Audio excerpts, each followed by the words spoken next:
Alors, bonsoir tout le monde. We'll get started. So roll call, all members of council are present and accounted for. We'll go to territorial land acknowledgement statement and a moment of reflection. Laura? We acknowledge that we are on the unceded territory of the Anishinaabe and the traditional lands of the Haudenosaunee, Huron-Wendat, and Kanien'kehá:ka peoples. We acknowledge our shared obligation to respect, honor, and sustain these lands and the natural resources contained within. Thank you, Councillor. Whereas Canada is founded upon the principles that recognize the supremacy of God and the rule of law, let us take a moment of personal reflection.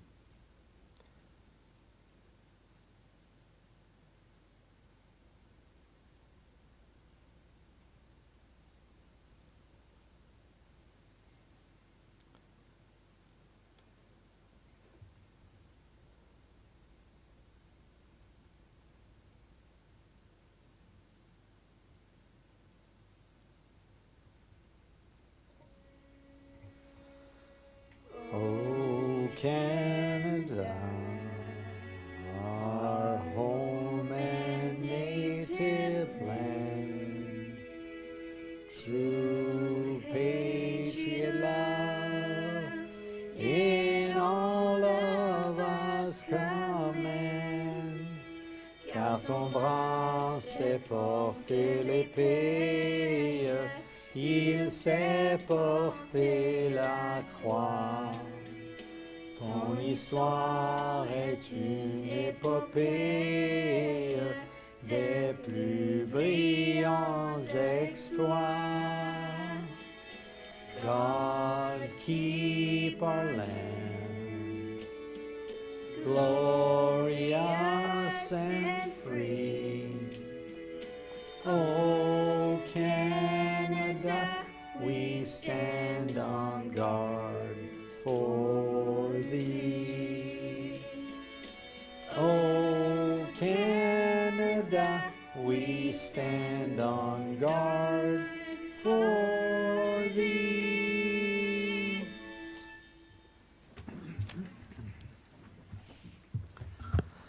Thank you very much. We move to item number 4, additions, deletions, and amendments. So, first of all, for 18A, I think that was added already. Thank you. I'd add 18B, Notre Dame and Eco-Dev and Comms. And that's by myself.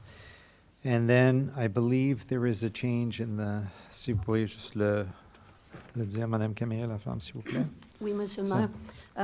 To remove item 22A2, which is the second one in the closed session. And it's called Update on Notice of Application Signed by Law Verbal Report. Merci beaucoup, Madame Camille Laflamme. Thank you. Anything else? Seeing none, so motion that to approve the agenda as amended, and this is moved by Councillor Deacon, seconded by Councillor Armstrong. Call for the vote. All in favor? And passed. Thank you very much. Moving to item 6, disclosure of pecuniary interest. We have none. Item numéro 7, l'adoption des procès-verbaux. Motion d'approuver les procès-verbaux tels que présentés. Ça, c'est moved by Councillor Lawrence, seconded by Councillor Lalonde. Call for the vote. All in favor? And passed. Merci beaucoup, membres du Conseil. On s'en va à l'item 8, présentation, on n'en a pas. Numéro 9, délégation, pétition, on n'en a pas. Et on tombe à l'item 10, consent items. So all items listed under the consent items will be enacted by one motion. A majority vote is required for the adoption of these consent items. There will be no separate discussion of these items unless a request is made prior to the time council votes on the motion that a consent item is to be separated from that motion. That separated item shall then be considered immediately thereafter. So motion that all listed items under consent items be received as presented. And this is moved by Councillor Lalonde, seconded by Councillor Lauren. Call for the vote. All in favor? And passed. Merci beaucoup. C'est beau. Alors, on tombe à l'item 11, reports from departments and council committees. 11A, that council receives report CAO 2026-05 dated June 22nd, 2026, and 1, receive the project framework for the master plan surplus recreational facilities presented by 2B Developments Consultants and Associate Inc., and 2, provide direction or feedback on the proposed project. Monsieur Godin, la parole est à vous. Oui, merci, Monsieur le Maire. Bonsoir, chers membres du Conseil. So as Council knows, we're kicking off a master planning exercise for recreation facilities in the township that are going to be surplus following the construction of the rec complex. So over the next 60 months or so, we'll be working closely with 2B Developments to undergo this study. Today with us, we have Lindsay Blair and Piotr Boroslavsky to make a presentation to Council. So first of all, I'd like to thank Lindsay and Piotr to come here, to come down tonight, and the floor is yours.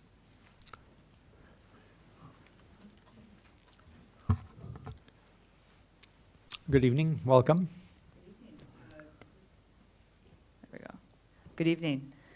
Thank you, Richard. And as Richard mentioned, we're here today to do a presentation on the starting of the master planning for the surplus lands.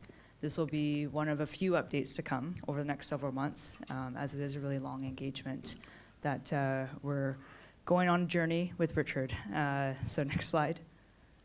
So the agenda for this evening, we'll be talking about who we are, the mandate and the 4 sites, our methodology and the decisions that'll have to be made, our engagement strategy, the expression of interest and the evaluation framework, as well as the direction and feedback from you, Council, this evening.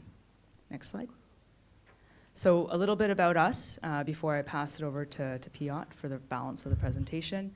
So my name's Lindsay Blair, as Richard mentioned, and I'm here today with Piotr, who's a project manager at our company.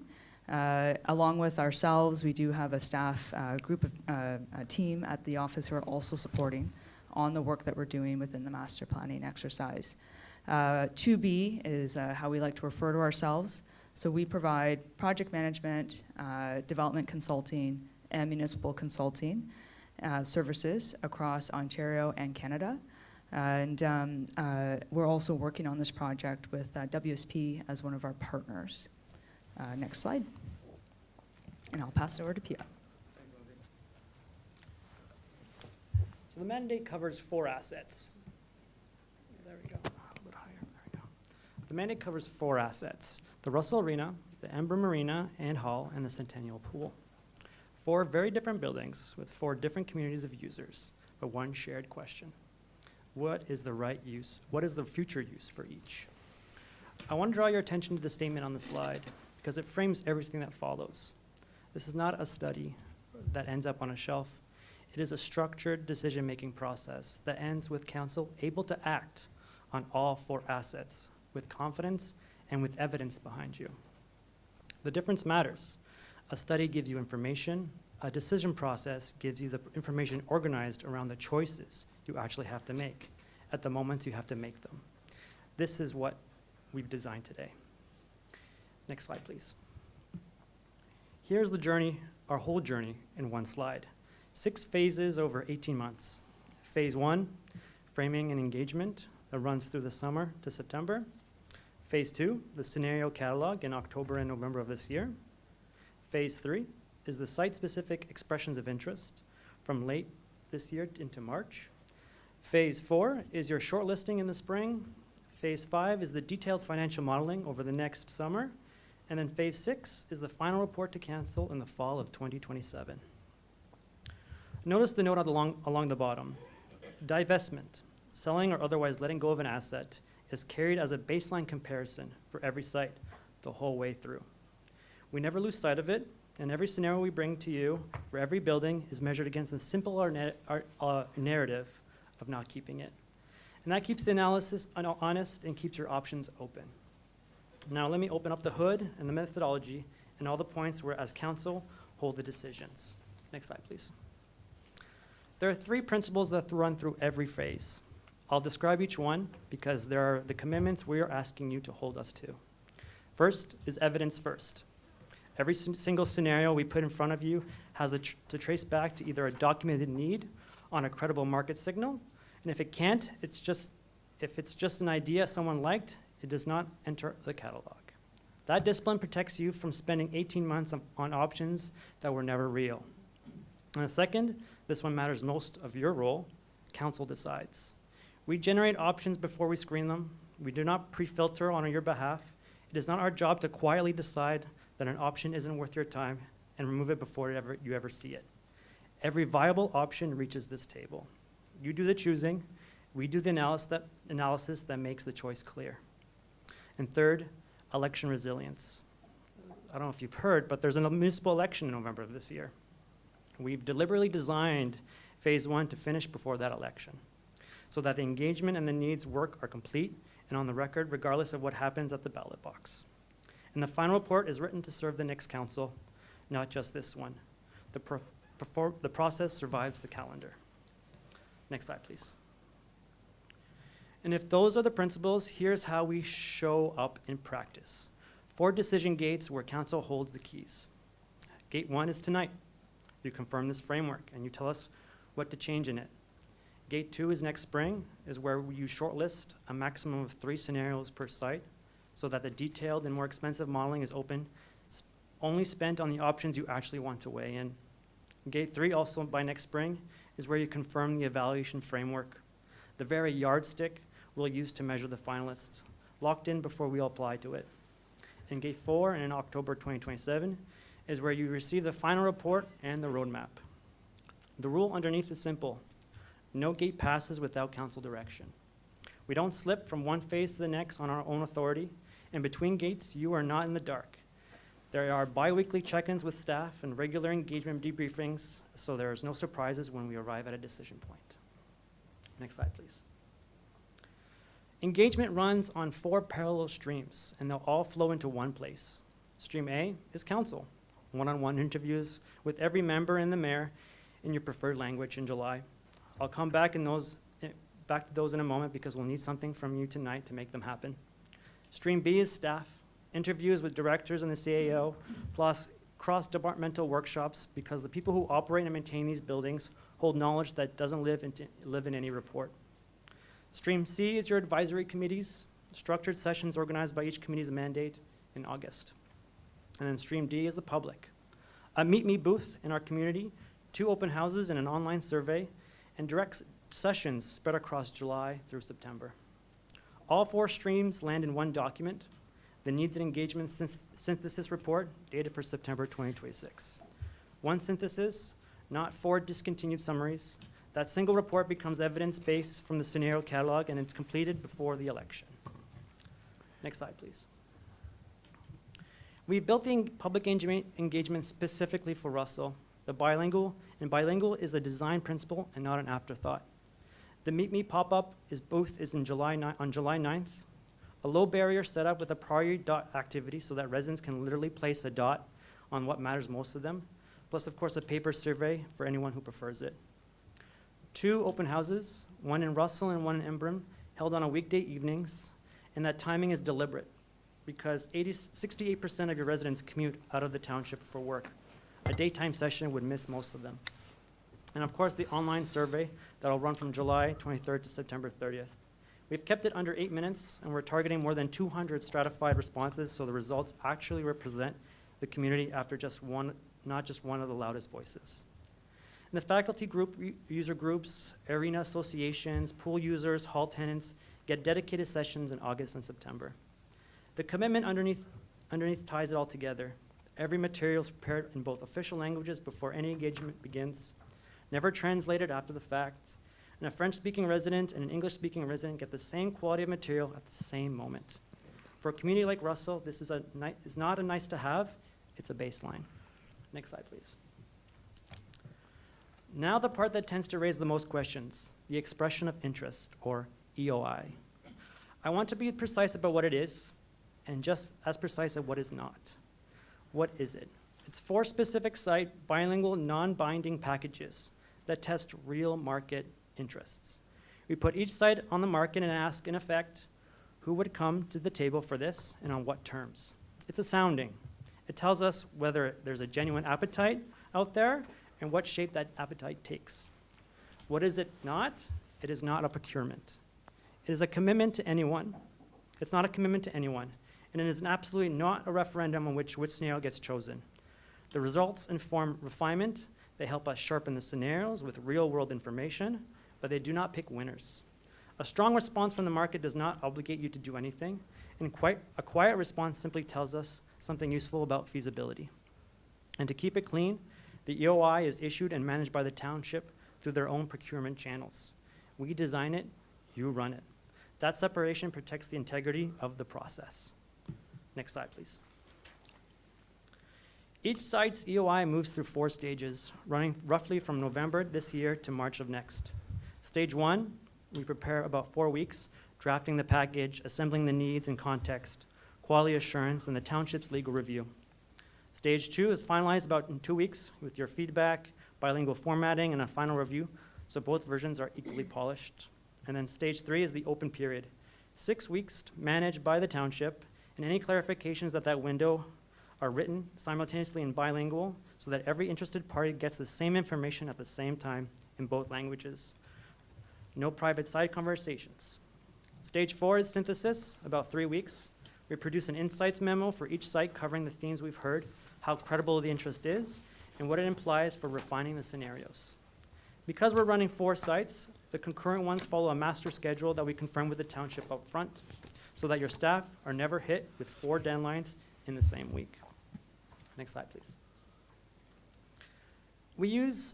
When we evaluate the scenarios, we'll use 2 separate scales, and we never collapse them into a single number. The first scale is the financial sustainability. That's capital and life costs over a 20-year horizon, operating impacts, net present value, and the opportunity cost compared to divestment, and effects on the tax base, and the sensitivity testing so you can see how the numbers move and assumptions change. The second scale is service and community value. That's service gaps, the impact on residents, and questions of equity, alignment with plans you've already adopted, economic development potential, and the strategic value of land itself, and the flexibility for the future. Here's the deliberate design choice. The financial metrics never decide alone. We don't reduce a community pool or a local arena to a single blended score where a strong dollar figure can quietly outweigh the real community need, or vice versa. You will always see both scales side by side, and you make the trade-off in the open.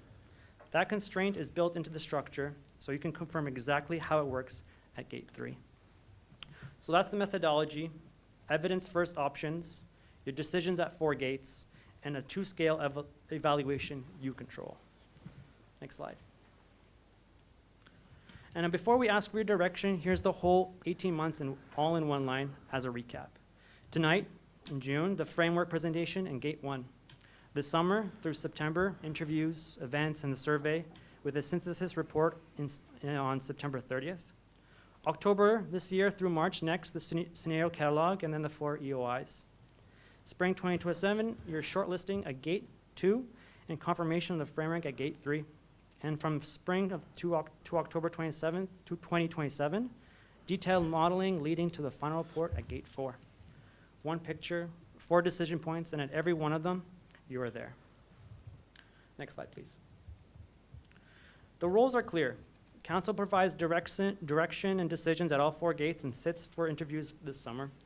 Staff act as a project management liaison, documents issues of the EOIs, scheduling and reviewing of the report, and 2B with WSP as a subconsultant, handle methodology, engagement, the EOIs, modeling, planning, and GIS, one team throughout. And the one commitment I want to state plainly is that the township owns everything we produce. The editable financial models, the GIS data, all the working files, not locked up in boxes, they're your assets, so whatever else sits in the chairs, whoever sits in the chairs in 2027 and beyond can keep using this work. Next slide. So 3 things we want to ask you tonight. First, receive this draft project framework.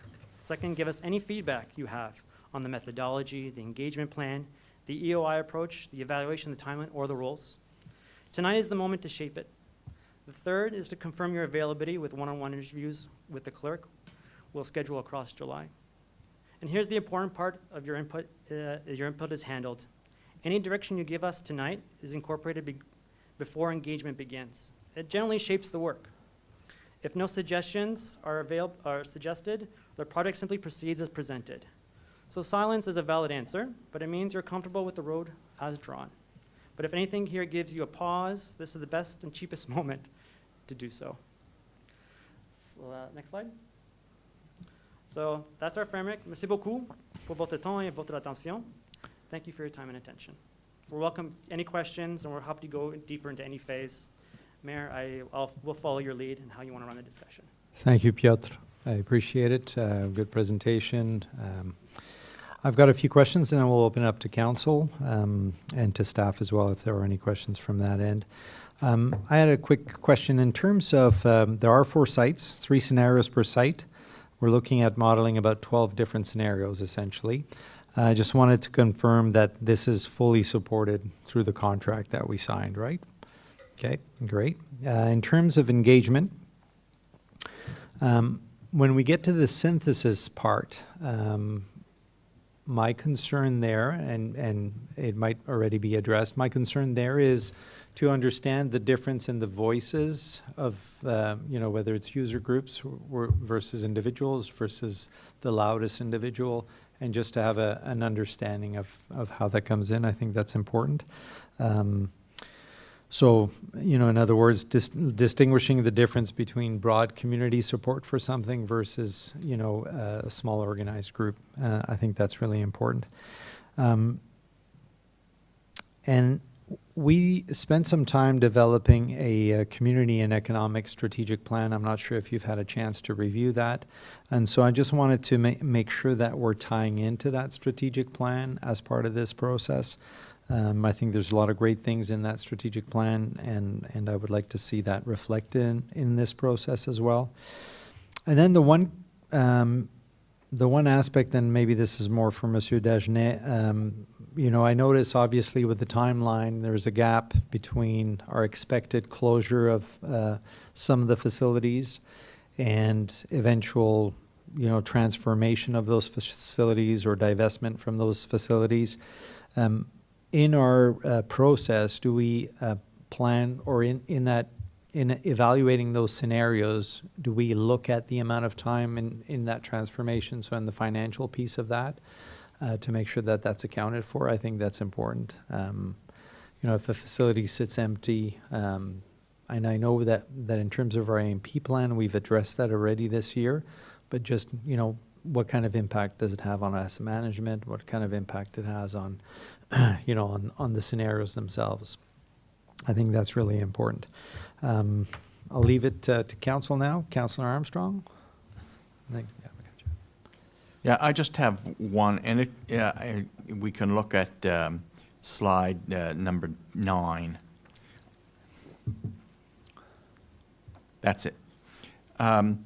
Facility user group consultation.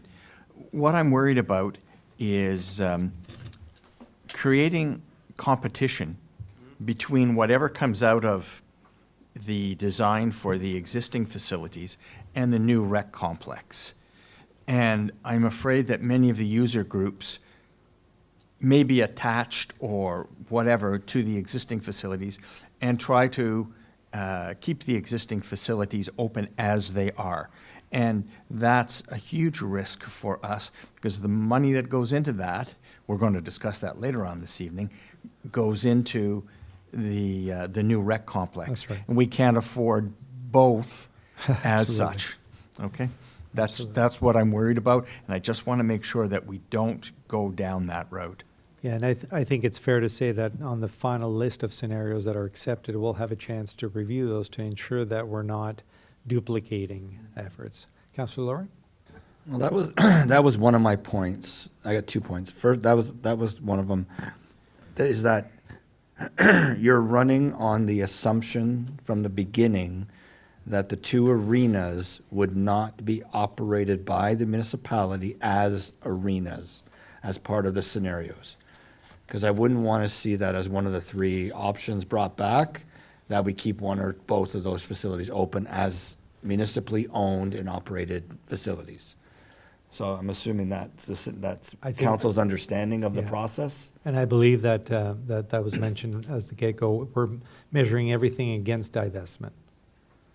Right. right? So that's the baseline. But again, with the fact that we're going to be targeting user groups in one of those 4 boxes, the user groups that you speak with must have that same understanding that that's not going to be part of the process, that they cannot keep one of their arenas open as a municipally owned arena.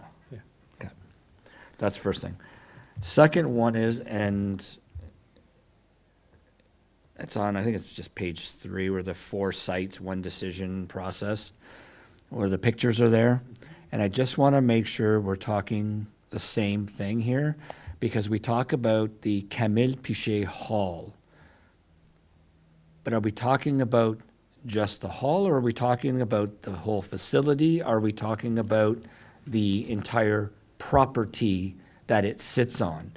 Because there's more than just the Camille Pichet Hall that is on that site. We have the bowling alley downstairs, we have the other hall underneath for the Club Joie de Vivre. Club Joie de Vivre. So I think that defining what that property is, and it should be the property, not the hall itself, the named hall. Just to that comment, I think one thing we can do just when we're referring to the sites is not affix the site to be associated with like the building name too, to make sure that it's clear we're talking about the site and not necessarily just the structure on the site. So that's a good point that we can add to that. And then I just 2 comments I have on some of the feedback. Richard did go through with us a lot of the extensive engagement that has already taken place. So we are trying to not duplicate what's already been done. And we have been reading that as part of our process too. But I do think what we can do just from a clarification standpoint is just refer to the parcels, more parcel-based rather than building-based, so that there isn't a misunderstanding of that.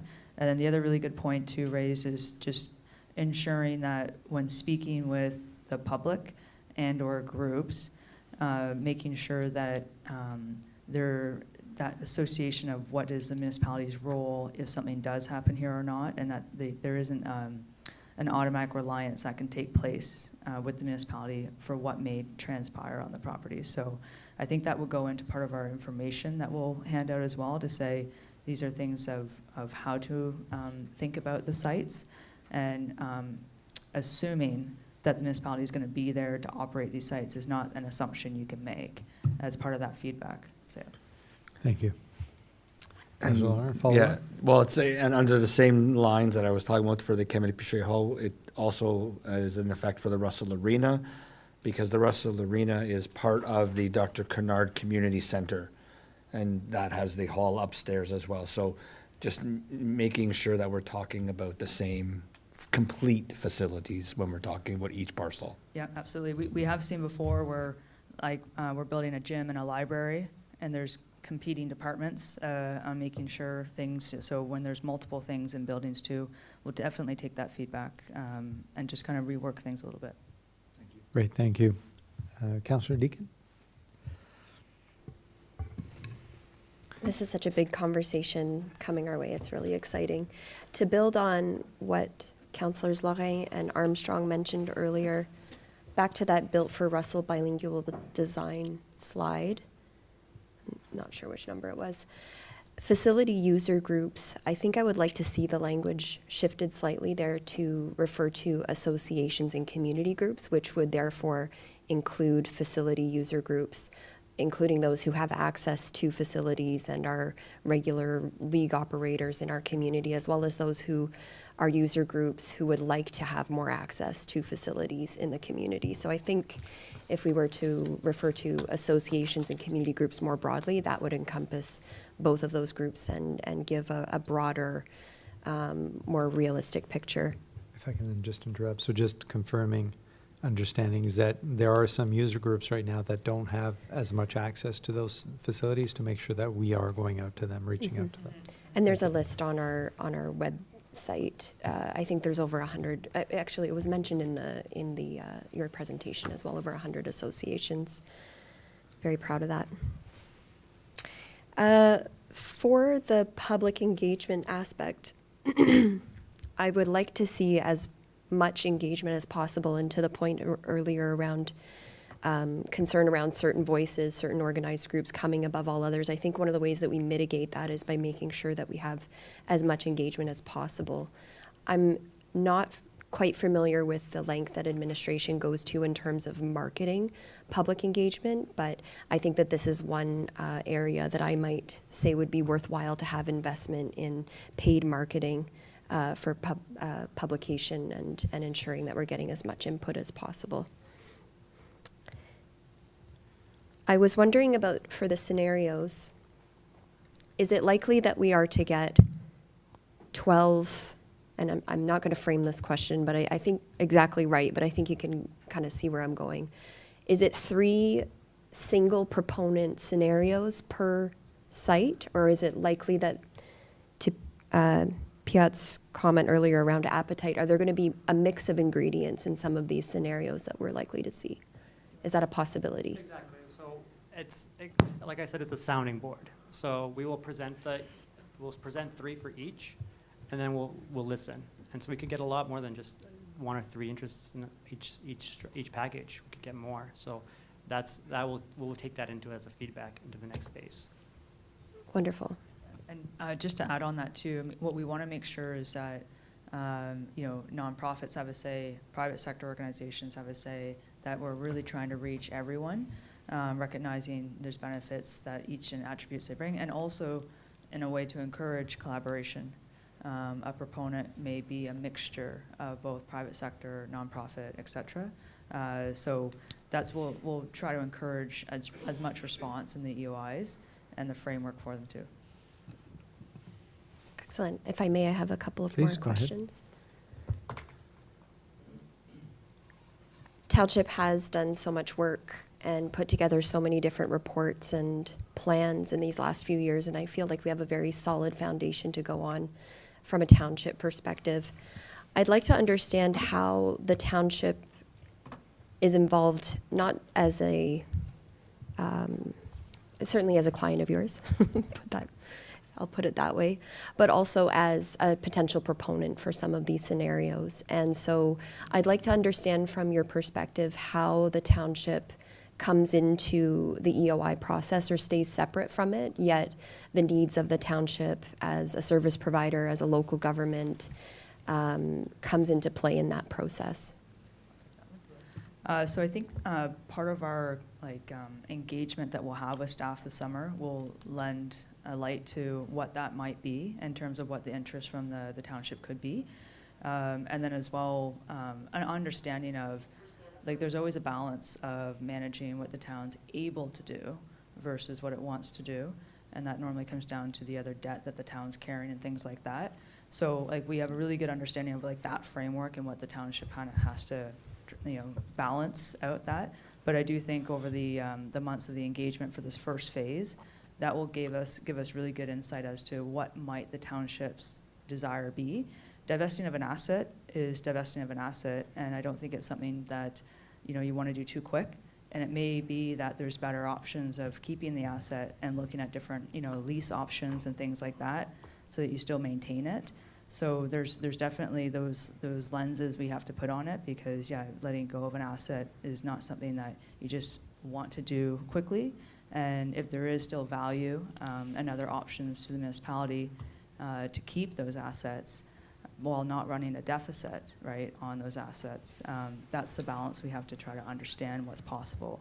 So we'll definitely bring that lens to it too. Excellent. On the engagement strategy side, again, there's talk about advisory committees. I have the privilege of chairing a couple of our advisory committees. I'd like to understand, it can be tricky to get quorum for these advisory committees in the middle of August. I'm just wondering if you're thinking of formal quorum-based committee meetings for this type of engagement that you're looking to do, or if there could be some sort of a mix, a joint meeting of, I'm just interested in hearing more about the type of engagement that you're looking, so that I can get on the horn to my committee members around what they might be asked for. Yeah, so the timing of the engagement is not ideal, I don't think, for many people. So I think part of the strategy to some of the groups we'll plan to reach out to is there'll be an information package and a way for engagement to take place online if you can't attend. But I do think that that's just going to be a coordinating effort between PIOT and who's leading those. But there'll be options. So if members can't attend, there's always going to be that online option to provide the input as well. Excellent. I just have one more question, if I may, Mr. Mayor. It's how will community needs that fall outside of municipal jurisdiction come to be known through this process? I'm extremely proud of my town and where we live and where we're at. Our strategic plan talks about us being bold leaders in our region. And I have a vested interest in bringing to our community the very best services, be they private, be they public, that are available in our region, and the best players that are willing to come to the table and come here. And so while I referred to our foundation as a township of reports and planning, I also want to be pulling and making sure that we're finding out what are reports at the regional level, the county level, the provincial level, the federal level, that are telling us what our needs are here as well, and that fall outside of municipal jurisdiction specifically. So I'd like to hear from you how that, if it's an outreach play, if it's an an invitation that you'll be undertaking, how can we make sure that we're getting the word out there about this process, and that we're not just pulling data and evidence that we have in our pocket, but the bigger picture as well? That's a big one. I'll do my best to tackle that, and you can chime in too. But I would say to start, our team is actively engaged with the federal government across a multitude of things. So both with HIC and also with BCH, Build Canada Homes, and have a very good understanding of what it is that they want to see and how they want to be investing in community. And I think that has a lot of underlying foundations of the type of services we provide to our communities. We have a good understanding of what they look for, and then that does help inform strategy creation. Same goes for the province. I go to the technical briefings quite often, and I'm pretty involved with attending those, the technical briefings that get put on both by the province and through AMO. So we're just listening, and that's being brought to what's happening in the municipalities we're working in, because we can't be unaligned. We can't come out of this engagement with ideas, objectives, and goals, and they be in the left field when everyone else is kind of somewhere else, or at least what they're looking for, especially if we're wanting to realign possible municipal involvement maintaining these sites. It's very important that you're aligned with what's happening both provincially and federally too. So that's my first swing at that question. We're conducting a needs baseline. So that includes reports both in federal and Ontario in this area as well, that we include in the reporting, so that there are not just municipal reports, but also provincial and federal, so that we all see the connecting dots between all the reports that are being done in this area as well. Thank you. It was a big question. And as you were answering it, I was thinking about how I could support the process. And we're very fortunate as well to have our mayor sit at a lot of regional tables. And so I think it sounds like there's a good handle on the provincial, the federal. We have a lot of regional service providers that are headquartered in Cornwall, Hawkesbury. I want to make sure that they're listening as well, and that we're listening to them and what the signals that they're seeing. Thank you, Councillor. Councillor Lalonde, then I'll go back to Councillor Lord. Thanks. I'll try not to repeat some of the good comments and questions that were already raised. Maybe just quickly to build on what the mayor said earlier, the interest in the fact that, sometime in January time, with this new rec complex open and running efficiently, that we'll be wondering and thinking about what we do with the redundant arenas from January on. And so hoping, as the mayor asked, that there can be some review or consideration of what could be done. That being said, there's a report coming soon tonight from Madame I was going to say Zingyao. Why I don't know why I say Gitao, Zingyao. That's going to talk about a bit of a challenge right now in childcare services. The idea that we've run out of space. So it might be low-hanging fruit to look at those arenas or the Camille Pichet in the interim for that purpose. But that brings me to the next point too, that I feel that, you know, as a township, we have very few assets. This is the first time, and it's exciting in that sense, that we have a couple of arenas and a center, because otherwise we have nothing else really to speak of. We're moving into places in backyard facilities. I guess the point I'm trying to make is that, you know, I see us having to do, or yourselves doing some analysis in terms of what are the needs of the township itself in terms of buildings. If our staff, if we grow further as we're expected to, you know, our offices are already being suffocated, that arena space could be used for that purpose too, dressing rooms converted off. So I just, because when I look at the engagement in the four streams, I see council, staff, advisory committees, the public. I guess in the staff piece, it's you know, what is our township, what is our what are their needs in terms of space as well. We also talk about then, and it was touched on by Councillor Deakin, the private sector. And that outreach I'm interested in as well. Over a year ago or so, we had, for instance, Habitat for Humanity sitting with us and interested in what was going on out here and hearing word that maybe our arenas would become redundant sometime soon. We saw what they did in Kentville. We, as you know, we are a council that's quite interested in affordable and attainable housing. So I want, in that outreach, and developers for that matter, that private sector, you know, what do they have in mind? I hope we can look in on that closely to see what kind of exciting ideas they might have. But I'll flip back again to the very few assets this township owns right now that certainly I'll be hoping to see things that involve partnerships. Personally, and I'm getting ahead of myself now, I would probably not want to see these assets go. I would, in the very least, want to see partnerships. I don't know how you'll look at that, but I mean, I guess that'll be a consideration.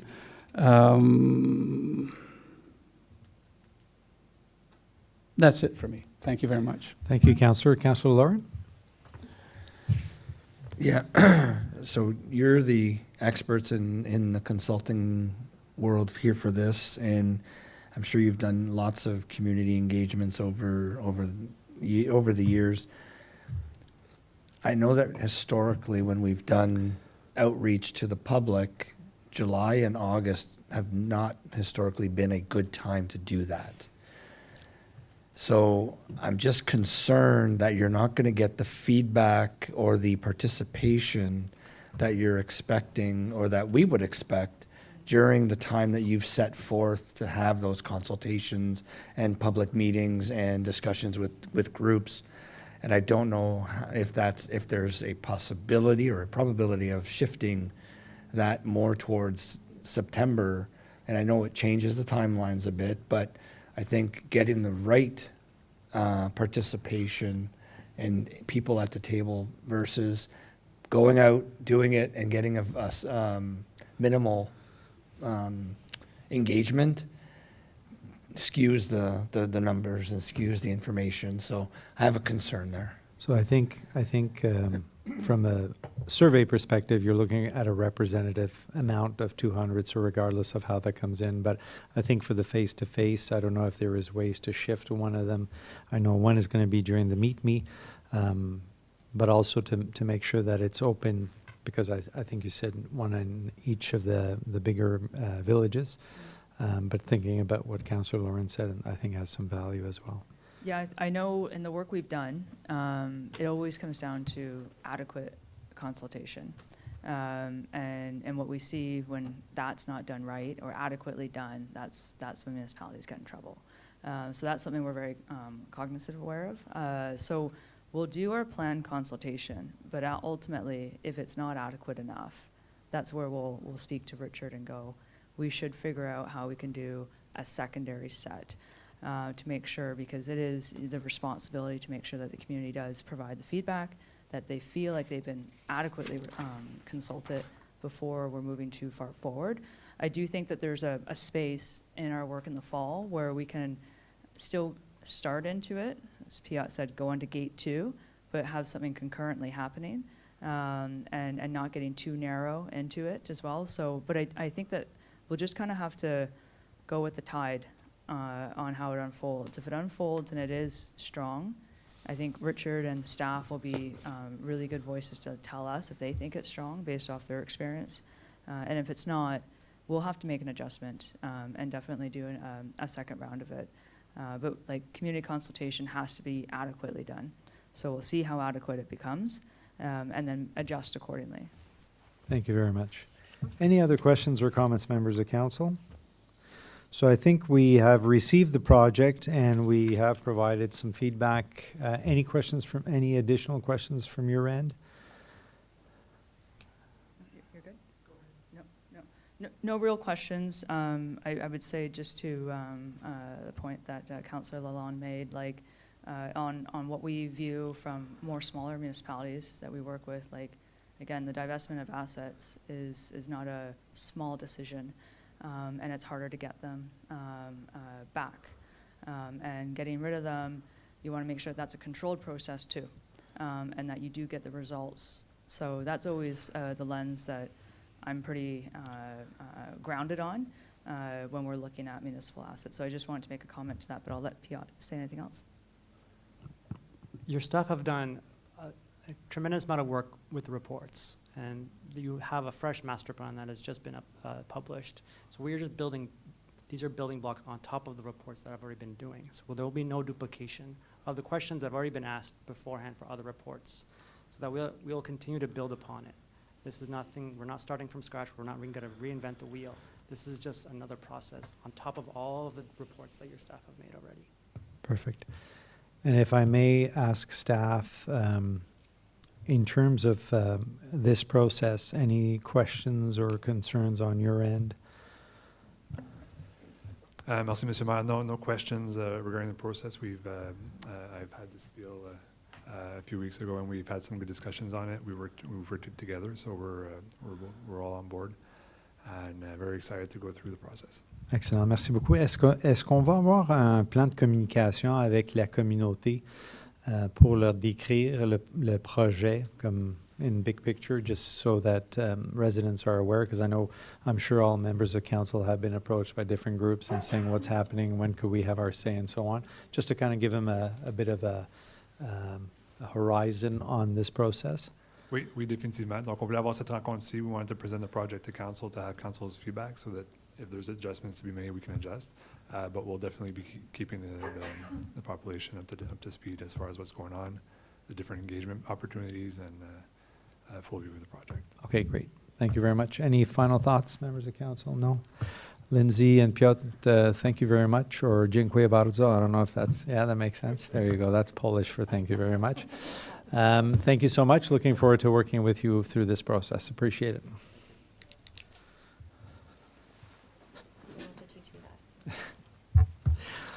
that? It's a good party trick. All right. Moving forward, we're moving to item B. Alors, demande de modification au règlement de zonage, demande de changement de zonage soumise par Paul et Francide Nientap pour la propriété légalement décrite comme concession 1, partie des lots 2-4, connue comme étant 2024 route 400, que le Conseil reçoive le rapport PD 2026 daté du 22 juin et approuve la modification au règlement de zonage visant à modifier le zonage du terrain en question d'une zone A2-AR à une zone A2-52AR pour inclure les dispositions suivantes. 1. Pour interdire tout usage résidentiel sur le lot détaché. Ça, c'est passé au planning. Anything to add on this, M. Bourgon? Any questions or comments from members of the Planning Committee or Council on this? No? Thank you. Moving to item C, that council receive report PD 2026-22 dated June 22nd, 2026, and approve of the zoning bylaw amendment to change the zoning of the subject land from R1 zone to R2-34 zone to include the following provisions. I, the construction of a semi-detached dwelling containing a total of 6 units, 3 on each side. 2, reducing the rear yard setback from 7.5 meters to 6.85 meters. 3, reducing the interior side yard setback from 1.2 meters to 1 meter south side.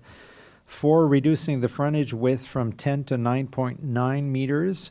5, increasing the minimum ground floor area from the secondary dwelling units to match the GFA of the main unit. And 6, permitting 4 doorway entrance on the front wall to each side. Once again, this went to planning, and I believe there were no comments including there. Anything to add on this, Monsieur Bourgon? Mr. Mayor, so that's correct. No comments from the planning committee and nothing from the administration this time. OK, merci beaucoup. Questions, commentaires, membres du conseil, membres de planning. Councillor Armstrong. Yeah, just a couple of minor questions. When this site is redeveloped, will the 2 sides be severed as 2 separate properties? Monsieur Bourgon. Mr. Mayor, I'm not in a position to be able to confirm at this time. Okay, We'll just follow up just on that. yeah, follow up. And just a comment.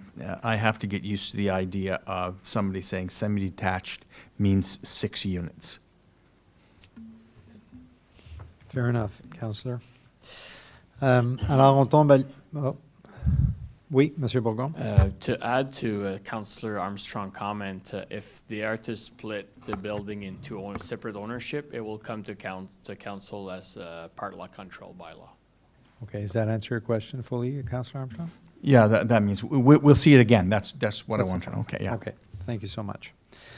Any other questions or comments on this item? No? Moving to item D. Que le Conseil reçoive le rapport CSAS-FS 2026-16 daté du 22 juin 2026 afin d'autoriser la prolongation du contrat de service d'audit de MNP pour l'exercice 2026 avec la possibilité de renouveler pour une année supplémentaire par la suite. Anything to add on this, Monsieur Dagenet? Oui, bonsoir, Monsieur le maire, chers membres du Conseil.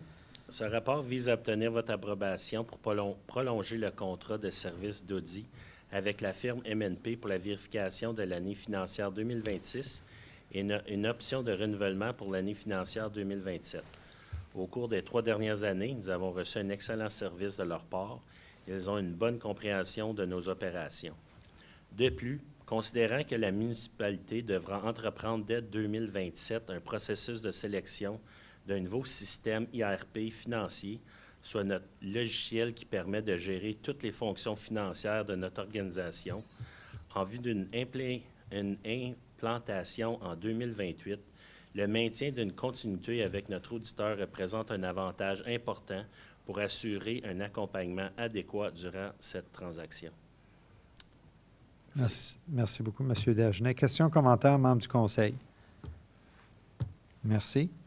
On tombe à l'item E, que le Conseil reçoive le rapport CSAS-FS 2026-17, daté du 22 juin 2026 et approuve, tel que décrit dans l'annexe A, les applications pour annulation ou diminution et remboursement d'impôts tels que prescrits à la section 356 et 357 de la loi de 2001 sur les municipalités, LO 2001, chapitre 25.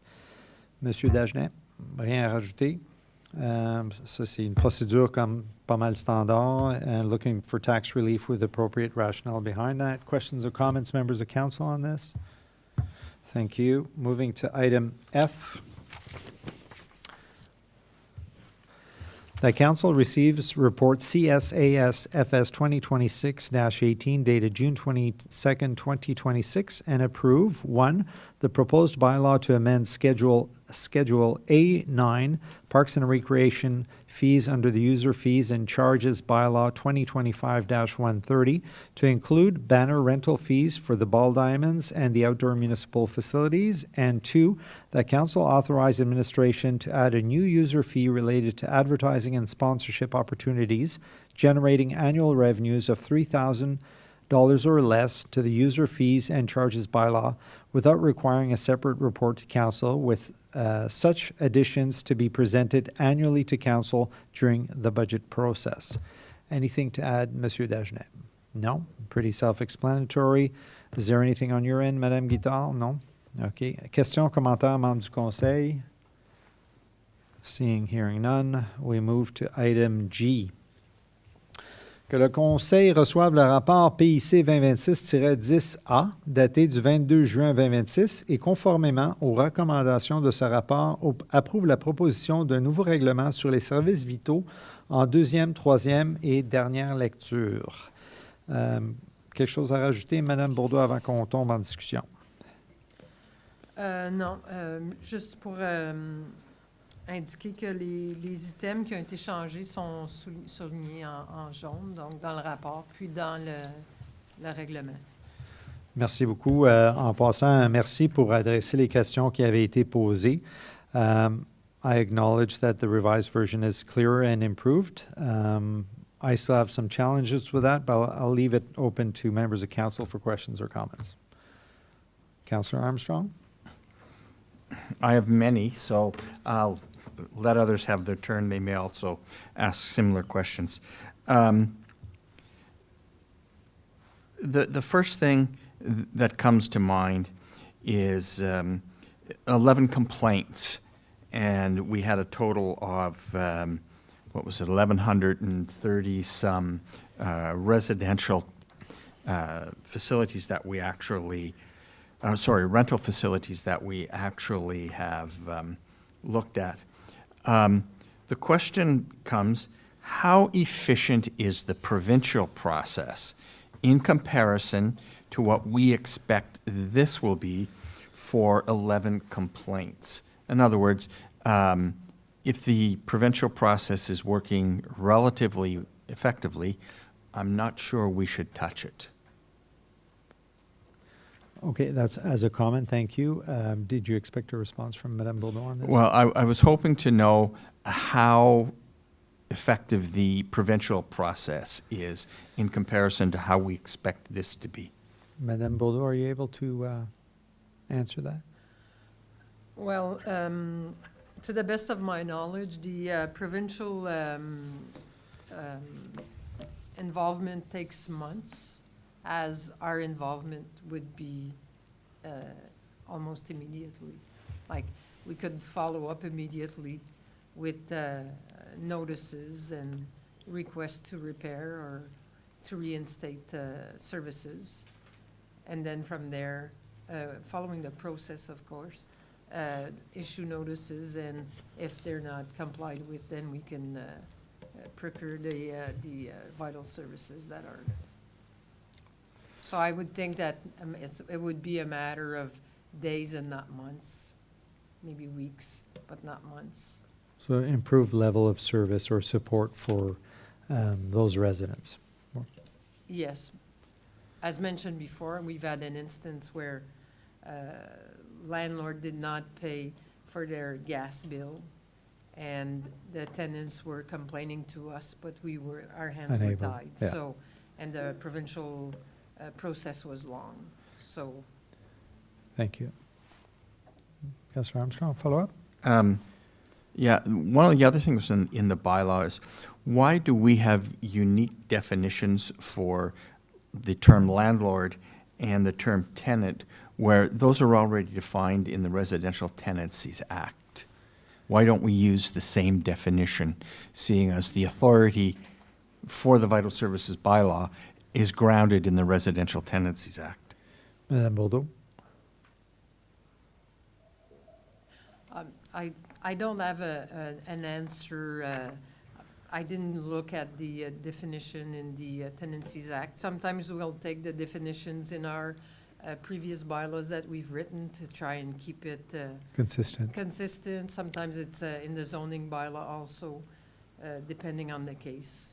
So for this instance, I can't answer. I don't have an answer. Thank you. And the other question then becomes, in the Residential Tenancies Act, under the section that deals with vital services bylaws, section 220, it says, and I'll quote the entire section, "An affected owner, mortgagee, or other encumbrancer may, within 15 days after the interim certificate is mailed, appeal the amount shown on it to the council of the local municipality," unquote. I'm not sure I want to get involved in landlord-tenant disputes as a council. Yeah, so are you reading that in the bylaw? No, that's in the law itself. The Residential existing Tenancies law. Act, Yes. in the part that permits municipal vital services bylaws. Yeah, so I think we brought this up at the first reading where I was not comfortable with council taking that role on, and I think that was removed since then. I think, Madame Bourdeau, you've made that change. Yes, if you look at section 10.1C, the decision, the appeal is done by the property standards. We've changed it to the property standards committee. Yeah, so we removed council from that in that particular bylaw because I was concerned with that, Councillor, and so that change was made. It's 10.1B. Councillor Armstrong? My question is, do we have the authority to do that? Madame- Because it states clearly in the law that the owner, mortgagee, or encumbrancer may appeal to the council of the local municipality. Madame Bourdeau? We did seek a legal opinion, and the council has the authority to Delegated. delegate the authority to another. Thank you. Councillor Armstrong, follow up?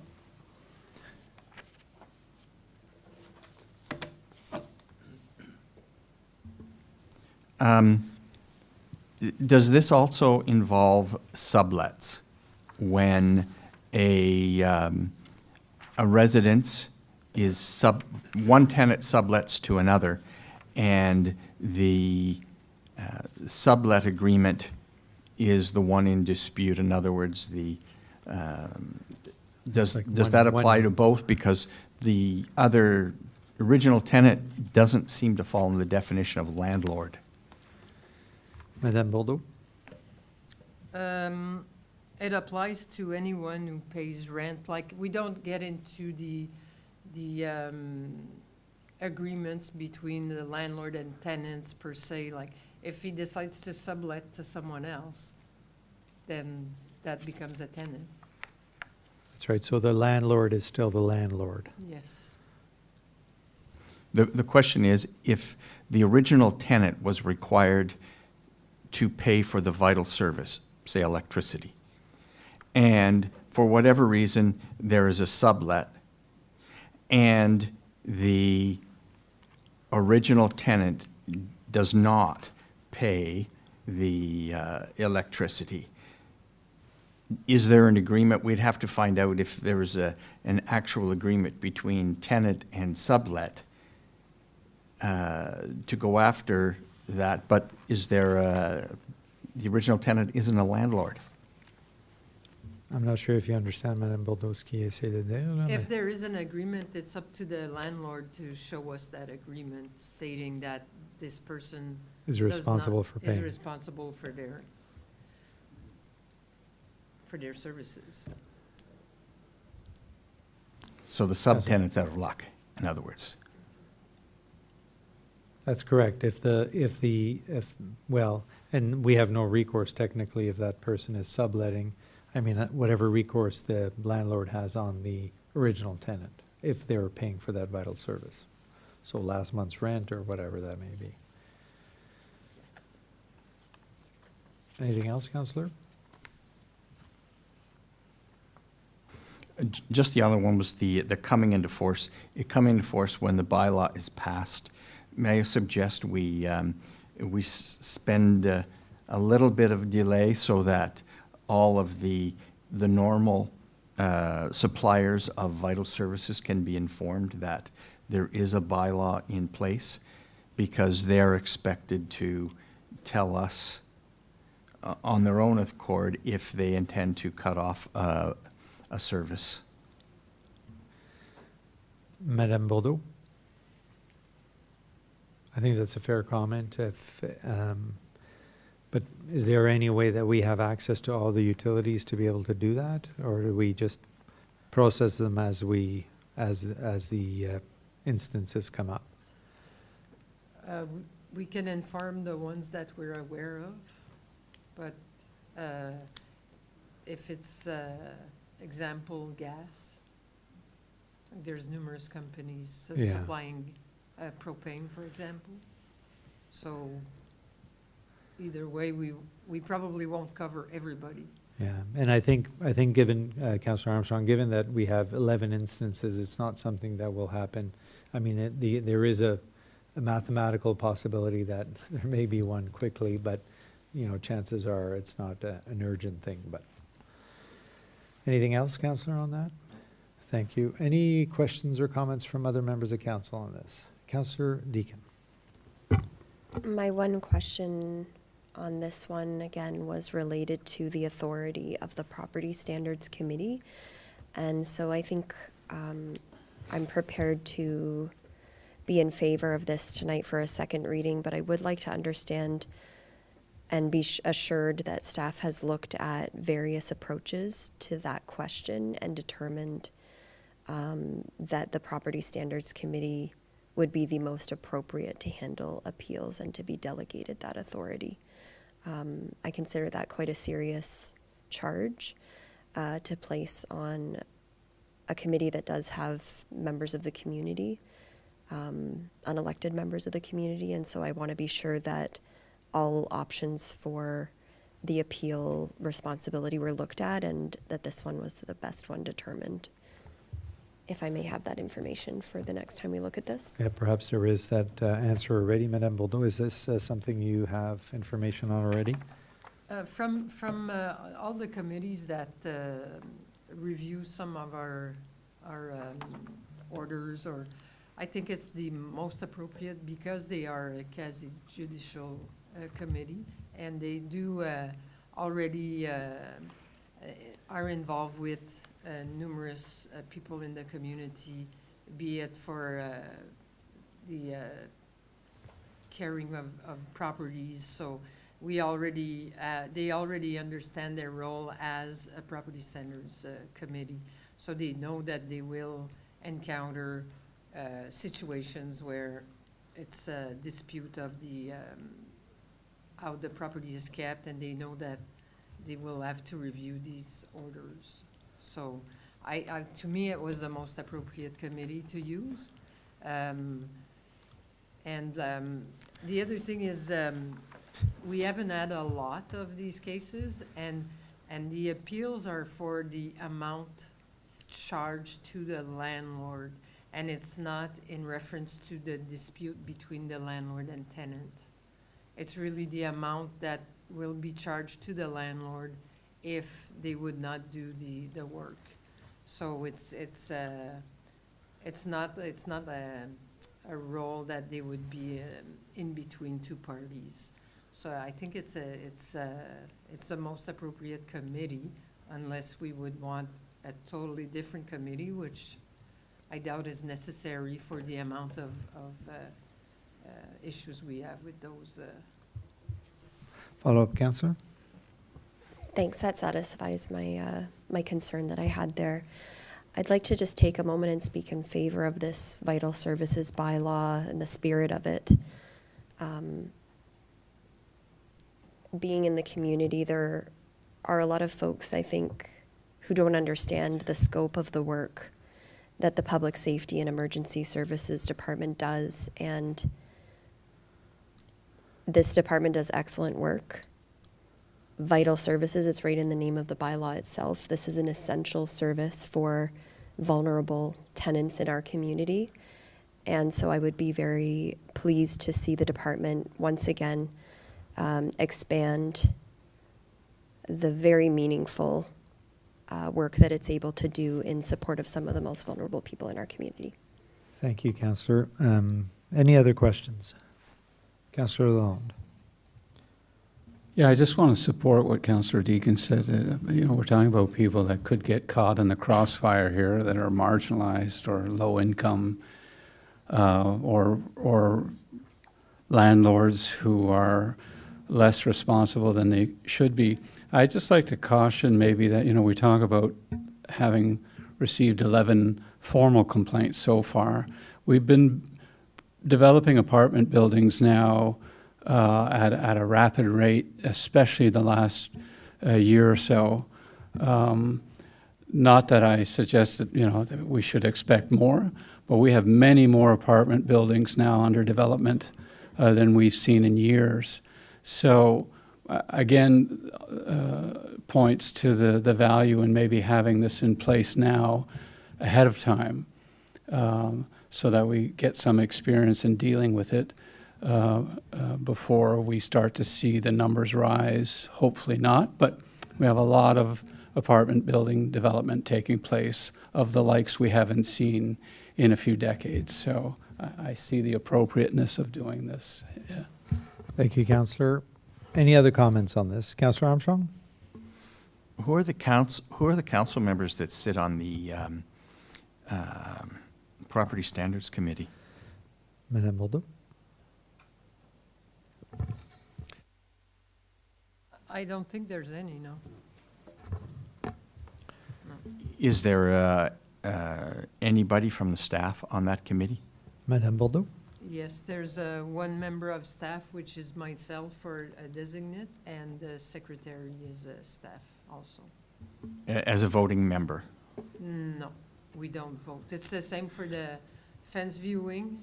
It's the same kind of committee. Rules. We have members of the public who take the decision. I'm just the coordinator, and we have a secretary to take notes and write the order. Thank you.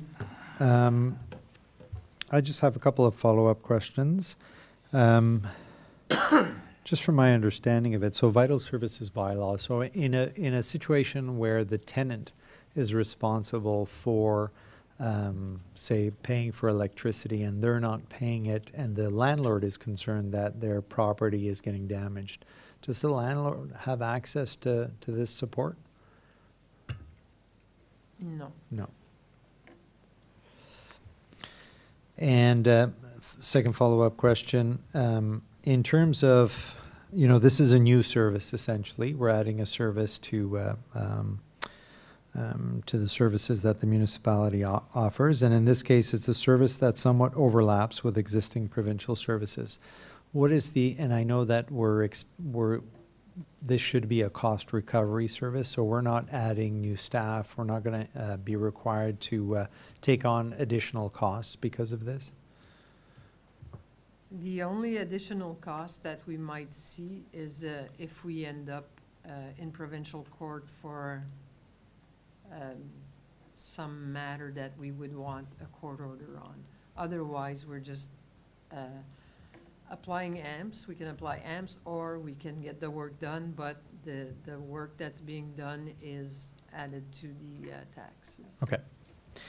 Thank you very much. And that's it for me. Just to add back to your first Well, yeah. question, the landlord has other recourses to deal with matters when the tenant does not pay. It's not this process. Just like the tenant has existing recourses as well, right? Like there is already provincial recourse on that. So we are adding a service level, and it's up to this council, and it sounds like this council is supporting it. And so I'm good with that. Okay, moving along. Thank you. Good discussion. Moving to item H, the council receives report PIC 2026-16 dated June 22nd, 2026, and approve the proposed amendment to the administrative monetary penalty system bylaw as recommended in this report. Monsieur Dagenet ou Madame Bourdeau? Monsieur Dagenet, Madame Bourdeau. Merci. Yes, so the schedule of the set fines are for the vital services bylaw and also for the waste Waste. management. Yeah. So that's just to add them on to the AMPS To the menu. C'est beau. schedule. Merci. Questions, commentaires, membres du conseil. Conseiller Armstrong. How do we, pardon me, how do we enforce the waste management activities? Does somebody go around or check? And I'm just wondering how that is actually physically enforced. Thank you, Councillor. Madame Bourdeau? Well, if infractions are observed, of course, we're going to enforce it, but mostly complaint basis, so. Yeah, and it has to be documented and proven and all that, just like any of the other bylaws. penalties that are administrated. Any other questions?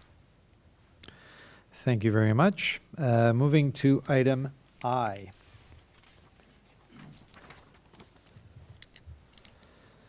Alors, que le Conseil reçoive le rapport ICODEV 2026-09 daté du 22 juin 2026 et approuve de 1. L'utilisation du budget des demandes des comités consultatifs pour financer l'achat de 5 tentes pour Meet Me 2026 pour un budget total de 1 750 $ et de 2. L'attribution d'une tente à chacun des groupes suivants: le comité consultatif sur l'accessibilité, le comité consultatif des aînés, le comité consultatif des adolescents, le comité consultatif sur l'environnement, le groupe de travail sur les soins de santé et que le Conseil autorise en outre une exception afin d'inclure le groupe de travail sur les soins de santé, bien qu'il ne s'agisse pas d'un comité consultatif en raison de son importance stratégique et de l'absence de financement qui lui est propre.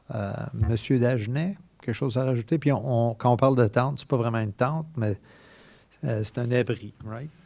Oui, c'est ça, c'est un abri. L'année dernière, pendant le Meet-Me, il faisait extrêmement chaud. Le soleil il était pesant, là, comme on pourrait dire. Fait et de pouvoir être à l'ombre pendant qu'on parle avec les participants, les résidents, ben c'est quelque chose qui devrait être offert là, à n'importe quel bénévole qui prend le temps là, de faire ce travail-là pour nous. Absolument. Merci beaucoup. Questions, commentaires, membres du Conseil? Conseiller Armstrong? Just that the 5 tents are, we're justifying them using Meet Me and these 5 groups, but they can be used at any time by any group within the township that requires something. Monsieur Dagenet? Yes, the reason we ask for 5 is we received the request for 5, but after that, it's anyone needs a tent, it'll be available for them. Okay, excellent. Any other comments or questions? Excellent. Well, moving to item J. The council received report ISSW 2026-03 dated June 22nd, 2026 and approved the proposed bylaw to award a contract and authorize the entry into an agreement with Cornwall Gravel Company for the storm sewer reconstruction Phase 3 on Notre Dame Street for $8,987,304.25 plus $158,176.55 for a total of $9,145,480.80. This amount includes a 1.76% of non-refundable HST and approve the revised budget as per the table in the financial implications, and that the Executive Director of Planning and Infrastructure Services is authorized to sign the agreement. Monsieur Bourgon. Merci, Monsieur le maire. Donc, pour la raison principale qu'on présente ce rapport aujourd'hui pour les travaux qui sont principalement faits en 2027, c'est afin de pouvoir respecter notre entente avec la province.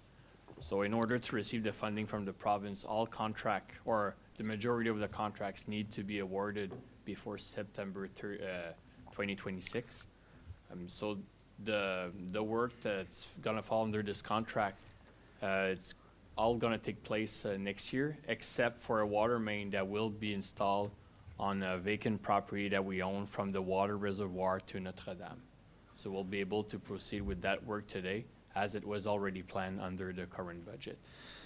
And Mr. Bourgon, just for public consumption, when we're talking about the funding, that is the $9.6 million that we receive for funding from the provincial government? That's correct, 9.6 million. That covers a portion of our water main upgrades, force main replacement, and the storm sewer repairs. Which is all the Notre Dame work Exactly. that's being done. Okay. Questions and comments, members of council? The contract in itself, do we speak of timelines and full closures of roads and that, or is that? The full closure of roads, it's too soon to tell. Okay. Since work will be done, the road closure under that contract will only happen in 2027.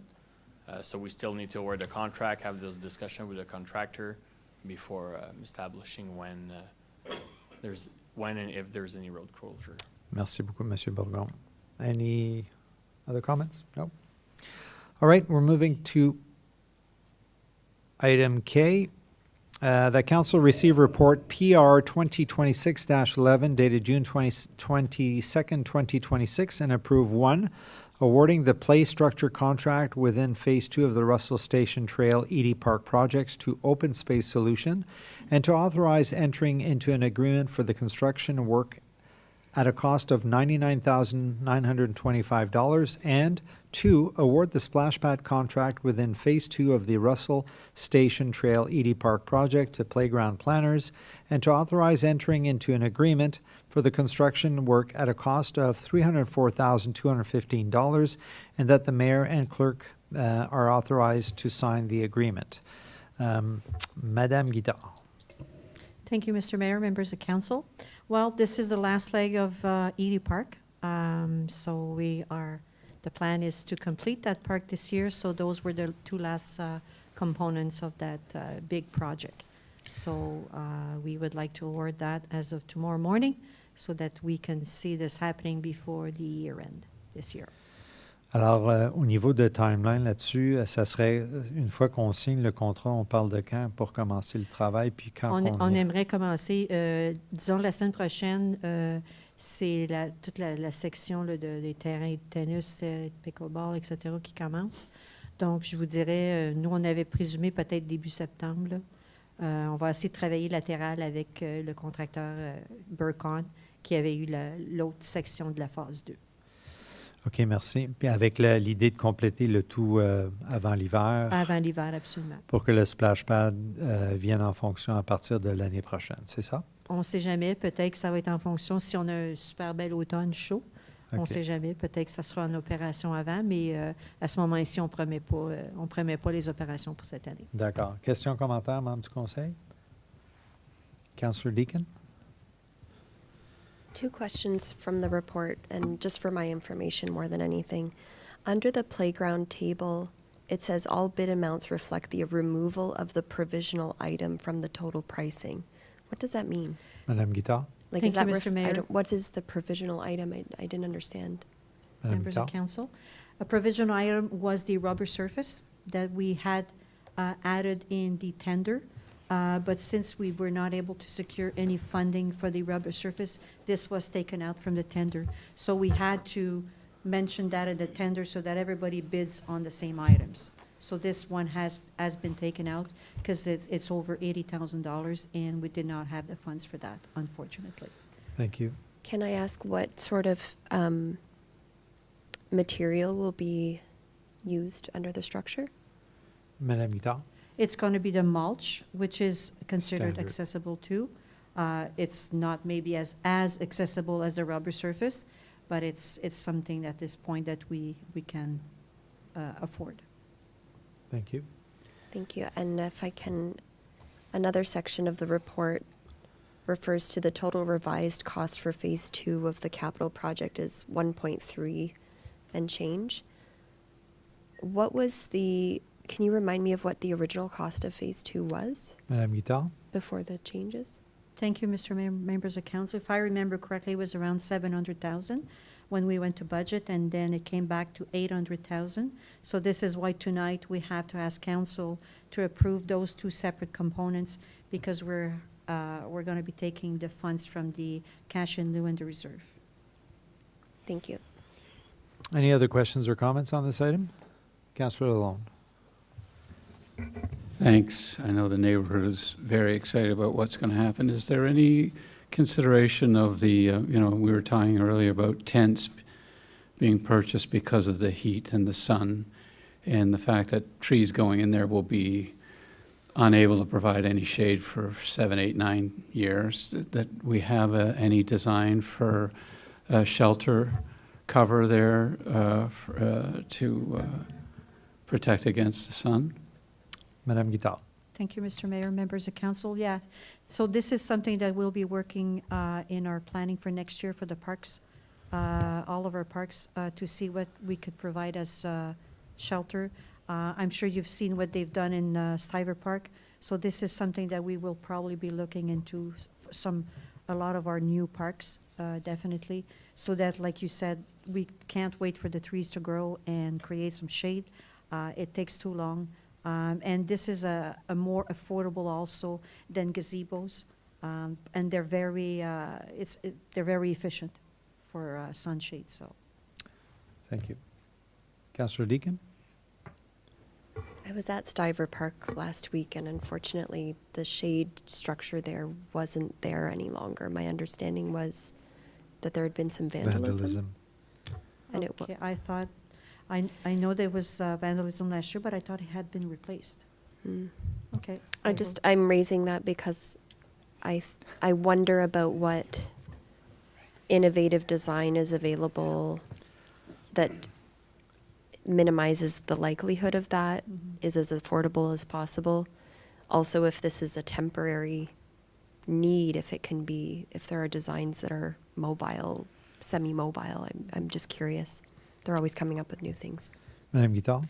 Thank you, Mr. Mayor, members of council. So definitely, like everything else, there's different quality and prices. So definitely we could look into maybe something more durable, because there's some of those shelters, sun shelters, that are a lot more expensive. And of course, they're more durable. Yeah. Okay, thank you. Thank you, members of council. We move to item I, that council receive report PR 2026-13 dated June 22nd, 2026 for information purposes.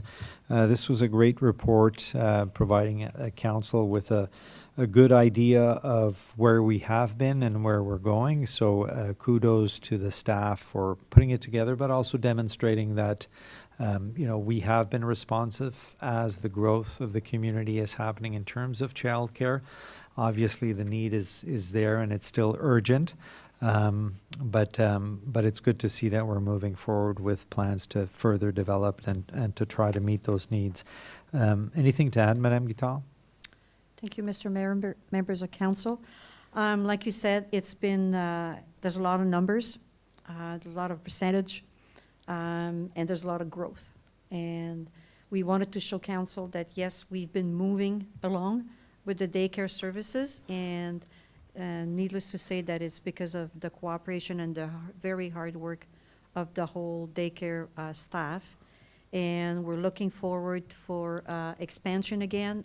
We're excited about that. It's just that we have to find some space.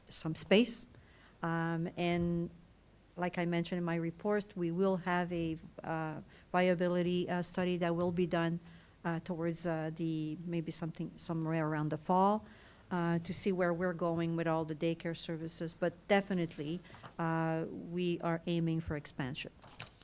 And the more difficult section of the daycare is obviously the preschool, because we need permanent space, and the Ministry of Education are very strict on what we have to offer for the children 0 to 4 years old. It's not like the before and after. They're more flexible for those age groups. So this is where we are right now, and yes, we know that the master planning, it was just presented tonight, so maybe we'll have an opportunity to work towards something for the expansion of our municipal daycares. Merci beaucoup. Question, commentaire, conseiller Lalonde? Yeah, I just want to echo again, I think it's remarkable what the township and what staff has done here in this space, thinking that it wasn't that long ago that we didn't even have our toe in here, and now we find ourselves in, I'll use that expression used earlier, to me, this is a vital service to the township, to parents, to our residents. And I highlighted that section indeed, which is why I wanted to mention it when the consultants were here, that quote unquote, despite steadily growing demand, it's therefore no longer possible to increase service availability within the existing infrastructure. Situation underscores the need to consider alternative solutions and find new development. So anyway, just want to say what a remarkable job I think has been done over these last few years, and I hope that through the exercise we're going to go through that maybe there's some opportunities that are created there. So kudos to your staff in the meantime. Merci beaucoup, conseiller Lalonde. Councillor Armstrong. Yeah, just from my own son, daughter-in-law looking for a place in the near future for my new granddaughter. We're not alone in this, unfortunately. The question I want confirmed is we are able to create preschool daycare spaces outside of the school scenario that we see here in this report. Am I correct? Madame Guittard, if we have space. Thank you, Mr. Mayor, members of council. Definitely, we can create that as long as you have the appropriate space to welcome those children from 6 months to 4 years old. Thank you. Follow up. Just that our consultants will hear from me on the one-on-one on the need for daycare spaces within our township. Thank you, Councillor. I have Councillor Lauren, then Councillor Deacon. Yeah, I'm just looking at some of the numbers. And most infant, toddler, and preschool categories are maxed out, license capacity to current enrollment, with wait lists being astronomical. Where my question comes into play is the kindergarten and school age kids, where we have license capacity, current enrollment being lower, but we have a wait list. Mm-hmm.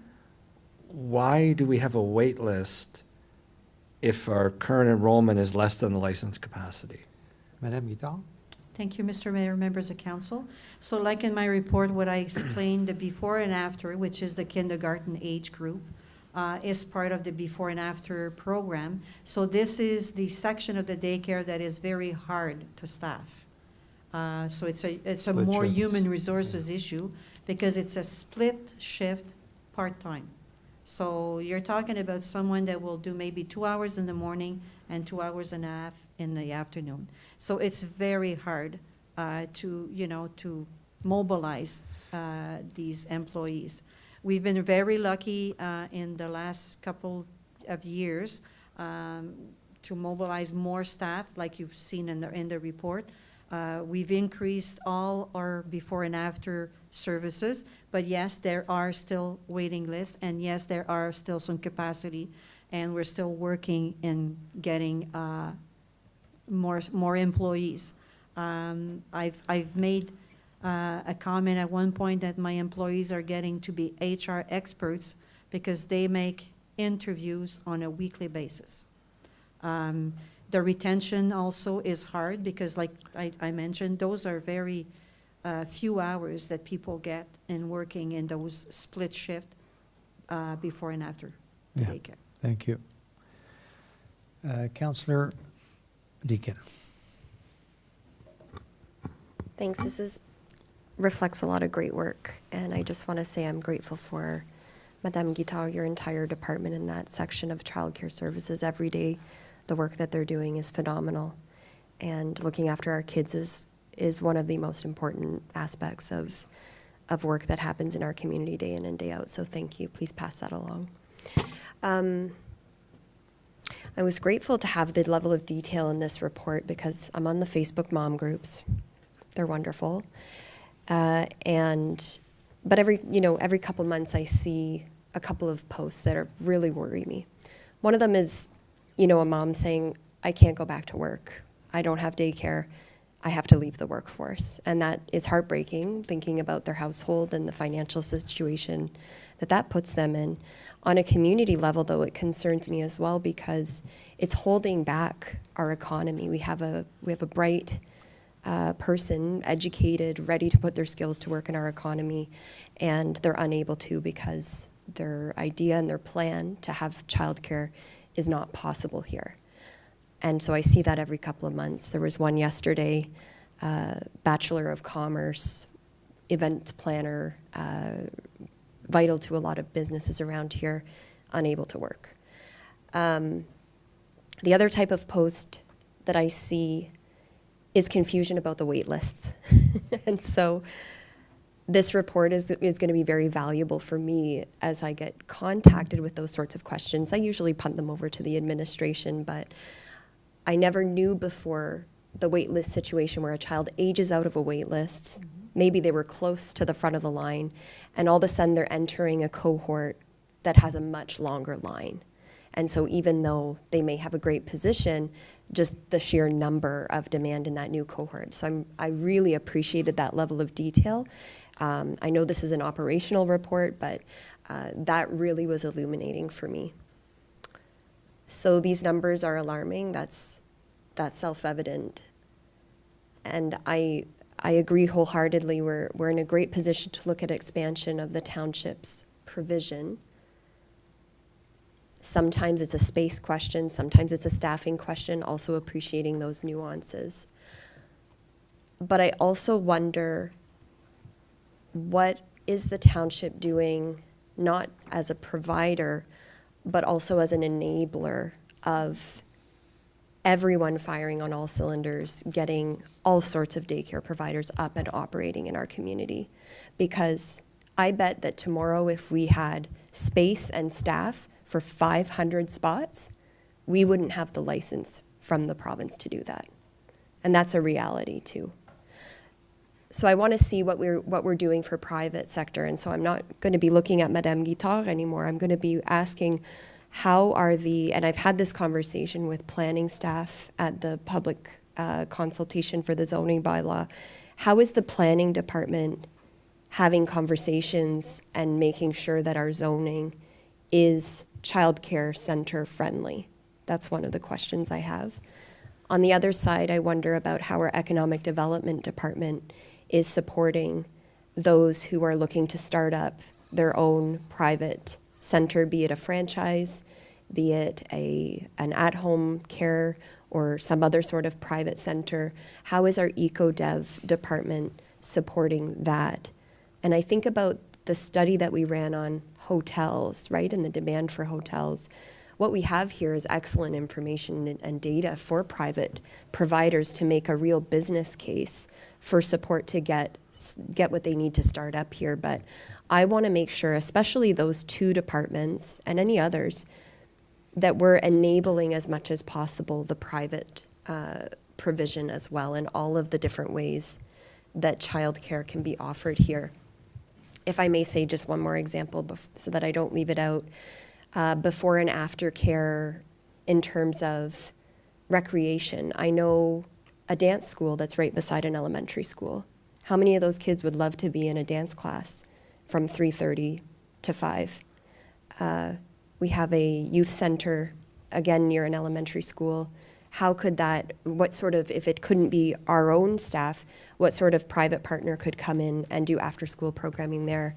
I see that a very well-known regional private camp provider is getting into after-school programming in Castleman. So I'm not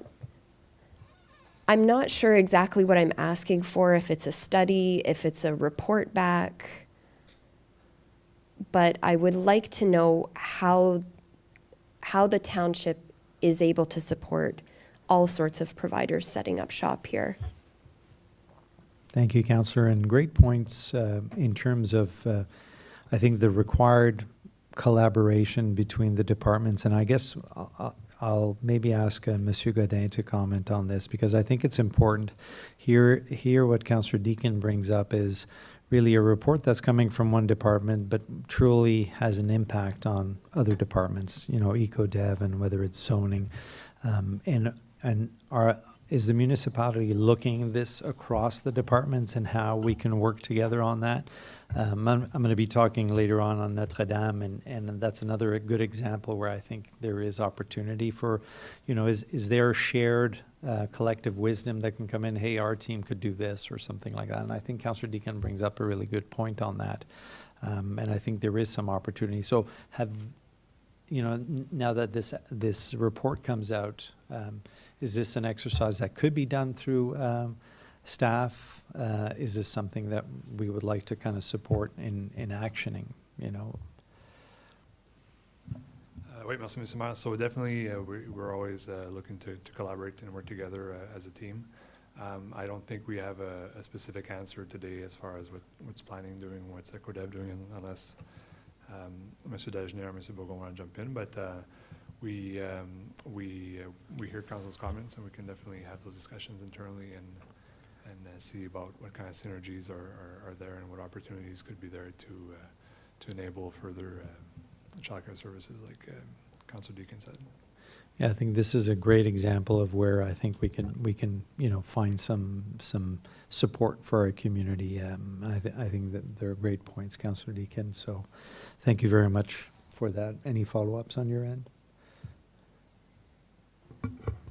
This is such an important issue to me that I've recently signed up to become part of the Table de concertation pour l'égalité des femmes, I believe it's called, which is a table across the counties looking specifically at issues affecting women and equal opportunity for women.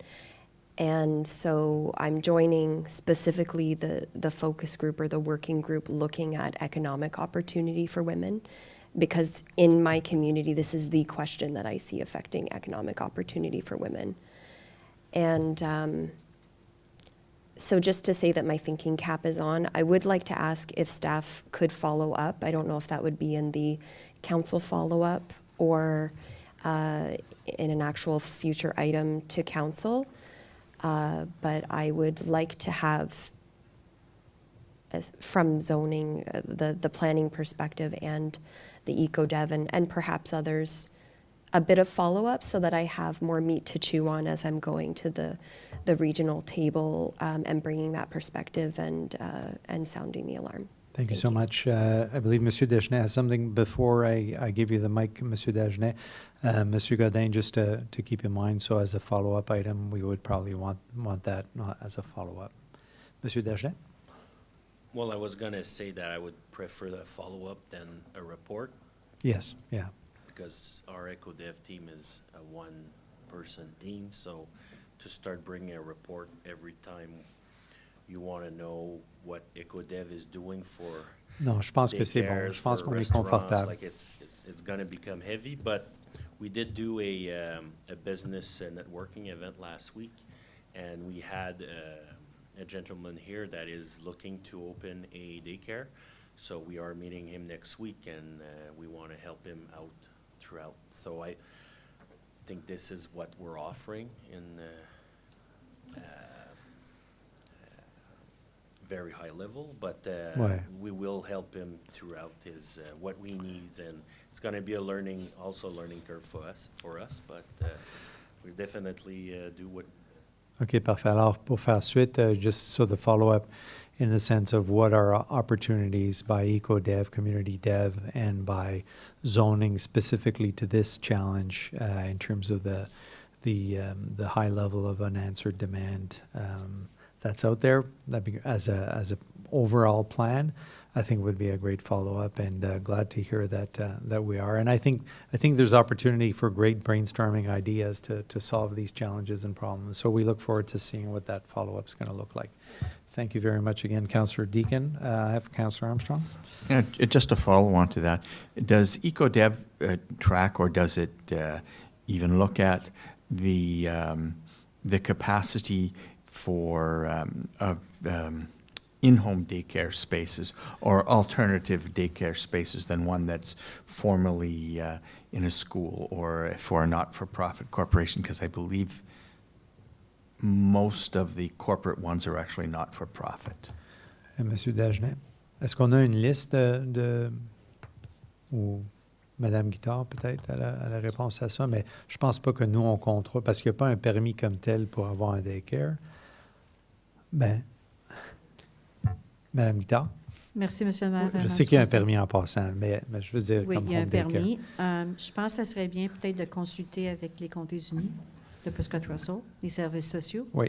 Donc, c'est eux notre partenaire pour les services Pour de les garde. services, ouais. Donc, eux pourraient donner de l'information nécessaire pour the private daycare, because obviously you still had to deal with the Ministry of There's still Education. licensing requirements. So there's still some requirements that they will be asking. So I think counties is the best first stop to make for any private provider. Just for understanding the Yes, capacity at exactly. the private. Yeah. Because we also understand, Madame Guittard, just for clarity, for my clarity, when we talk about the spaces that we offer through the licensing of the counties, those are subsidized as well somewhat, right? Thank you, Mr. Mayor, members of council. Yes, so the group from 6 months to 4 years old, 6 years old, sorry, is under the CWELCC. So that's the program with the province, and you need to be licensed to be able to be receiving that subsidy. So if you don't receive that, obviously, the provider will be charging the full amount to the parents. Yeah. So if you're for profit, automatically you won't be receiving that from the province, obviously. You need to be nonprofit, you need to be registered, you need to have a license, so Absolument. there's some requirements. Okay, merci. Councillor Lauren, no, you're good? Okay. That was my point. Any other comments on this item, members of council? Madame Guittard? Merci, Monsieur le Maire, Membre du Conseil. I would just like to say a big thank you to my daycare supervisors, Mrs. Sonia Blanchard and Jamie Lee Seguin, that worked really hard on this report. And also, I just wanted to let you know, I'm not sure if you made the calculation, but we have, on a daily basis, 868 children under our supervision. So we're very proud of that. Yes, and so we should all be very proud of that. Yeah. Thank you so much Yeah. for all the work. Yeah. Please pass that on behalf I of will, council. definitely. Thank you. I think this was a great exercise in sharing this information, and it's public information now as well. So, and again, the progression piece, I think, is what shows a lot over the years. So, on continue le beau travail. Merci beaucoup. Alors, sur ça, on avance à l'item M. Alors que le Conseil reçoive le rapport PR 2026-14 daté du 22 juin 2026 présentant une mise à jour opérationnelle du complexe récréatif à fin d'information. Alors, Monsieur Dagenet, je pense que c'était... quoi? Oui, non, mais je voulais juste mentionner quelque chose. Monsieur Dagenet, l'année passée, au mois de juin, nous a présenté un croquis opérationnel. Je pense que c'était M. Dagenet qui l'avait fait, non? Oui, OK, je ne suis pas fou, quand même. Non, c'était Madame Baudot. C'était en 2024. En 2024, OK, bon. Alors, Madame Guittard, la parole est à vous. Thank you, Mr. Mayor, members of council. So I know we've done an operational update about just a month ago, but we wanted to have another one just before we break for the summer. We wanted to present to you a consolidated budget for the recreation complex. So obviously, this was mostly worked with Monsieur Dagenet and his team. So I think I will let Monsieur Dagenet do that section. I have another section towards the end, so if you have any questions concerning the updates that were kind of maybe smaller because we just did an update, but I also added some next steps that we'll be working on during the summer months, and we will definitely be coming back at the end of August with a new update. So I'm not sure if you had questions for the budget that we've inserted in this report. And I think, well, Mr. Dagenet or I can definitely try to answer your questions. Merci beaucoup. Alors, je vais demander ma question à M. Godin. Non. Monsieur Dagenet, quand on a fait l'exercice en 2024, on avait regardé le asset management, on l'avait réduit au début, puis là, on voit que dans le plan qui a été mis à jour, on a rajouté, je pense, 1,7 million chaque année ou la valeur de 2 dès du début. Alors, je voulais juste peut-être, si vous pouvez nous expliquer le rationnel derrière ça. Bien, c'était un des concerns que le Conseil avait en 2024, c'était qu'on n'avait pas la capacité de placer beaucoup d'argent en asset management. C'était quand même un projet là, de 100 millions.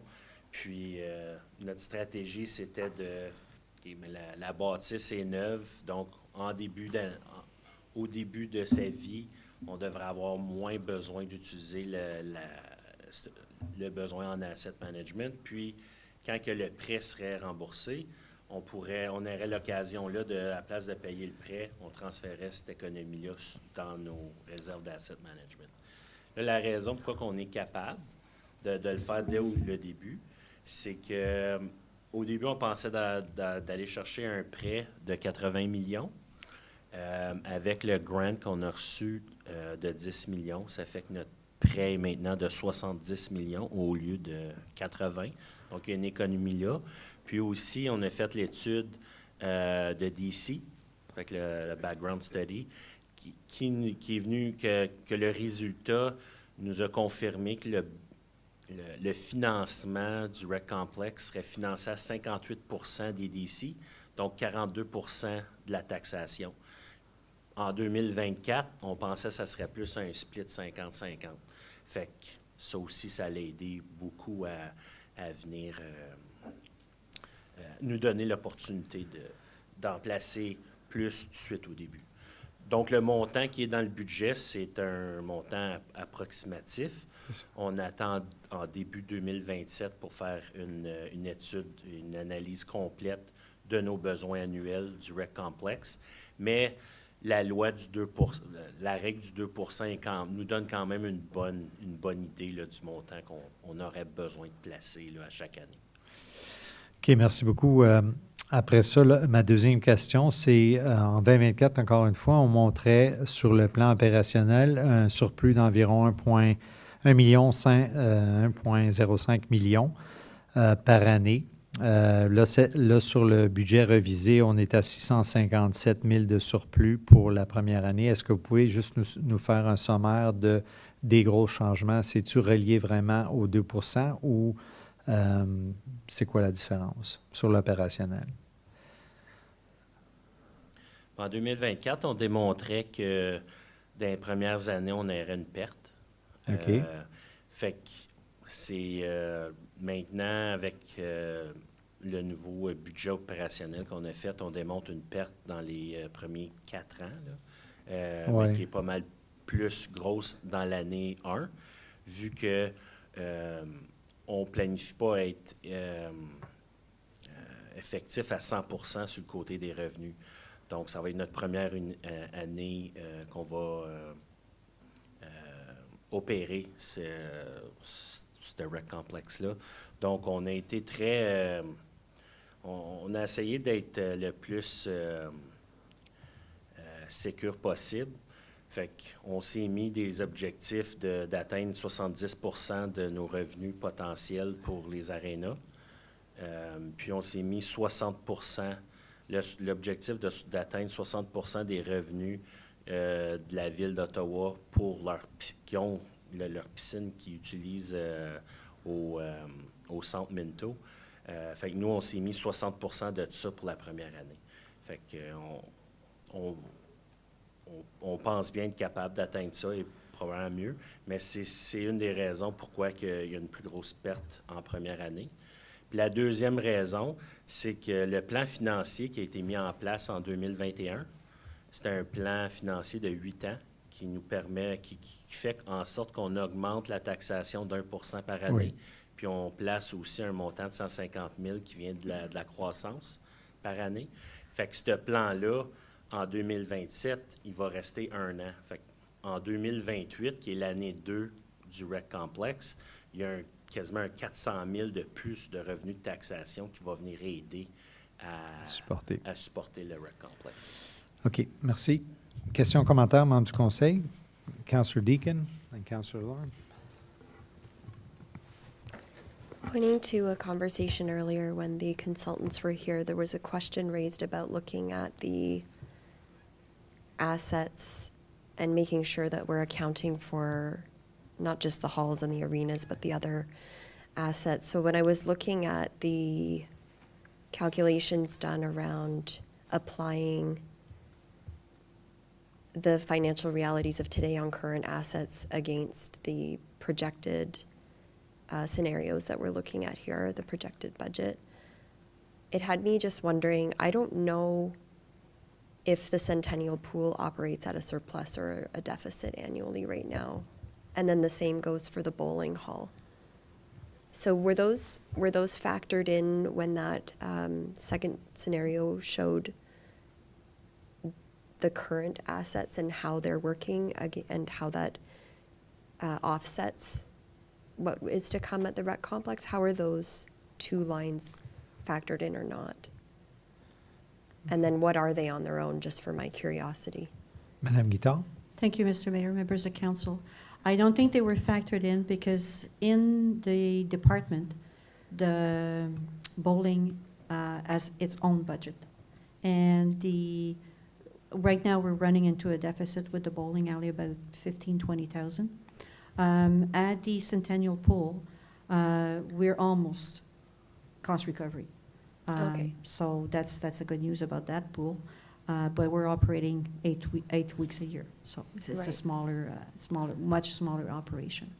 Thank you. Yes, I was trying to figure out, I assumed that it wasn't as material and that might be a big reason why but it's also the question of what will happen with those pieces as well and how they're being factored in. Another area that I'm unclear on, and it affects the operational numbers that we're looking at, is our bookings for the 3 halls, Camille Pichet, Embrun Arena, and Russell Arena, open and continuing at this point? And at what point I assume that at some point they may not continue? I'd like clarity at this point. And I have a community group that I'm meeting with tomorrow that can't wait to book Salle Camille Pichet, and I don't know if it will be available for them or not. Thank you, Councillor. Madame Guittard? Thank you, Mr. Mayor, members of council. That is the question right now. We were taking bookings until December 31st of this year. So at this point, because I think in the past, it was kind of understood that maybe the buildings would be closing, but as we go, we see that right now it's not really the intent, and because the analysis that we were presented tonight will not be finished until next year, I think the administration will have to consult with council at this point to see what's council's wish at this point. Do we go on with the bookings, or do we just close the buildings on December 31st? As soon as we transition to the recreation complex, I think that's a decision that will have to be made. Right now, we have not taken any bookings in the new facility because we have not had any requests, and we have not had any requests for 27. So, Thanks. for the older buildings.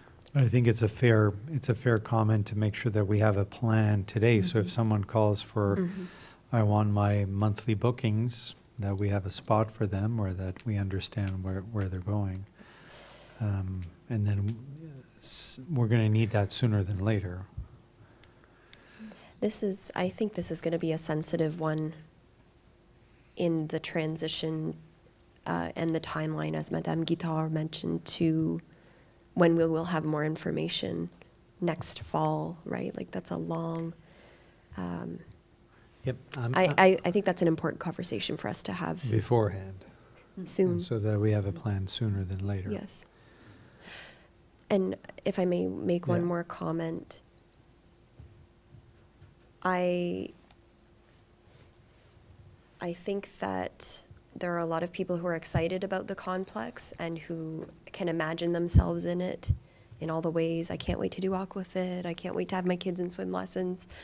But to Madame Guittard's point earlier around what people know about what's available in the new rec complex, I would like as well to understand in terms of the operational plan, will there be a marketing strategy mobilized? I think that the time has never been better for us as a township to have a wide, large marketing campaign around all of the Parks and Rec assets in our community, and to ensure that even in that first year that that hall is as full as possible, as many birthday parties as possible, as many different activities in there, so that we're not just getting the usual, the leagues that know that they're going to be wanting a certain amount of ice, but that we're really communicating to people and educating them on where and how they can be in those facilities for their purposes.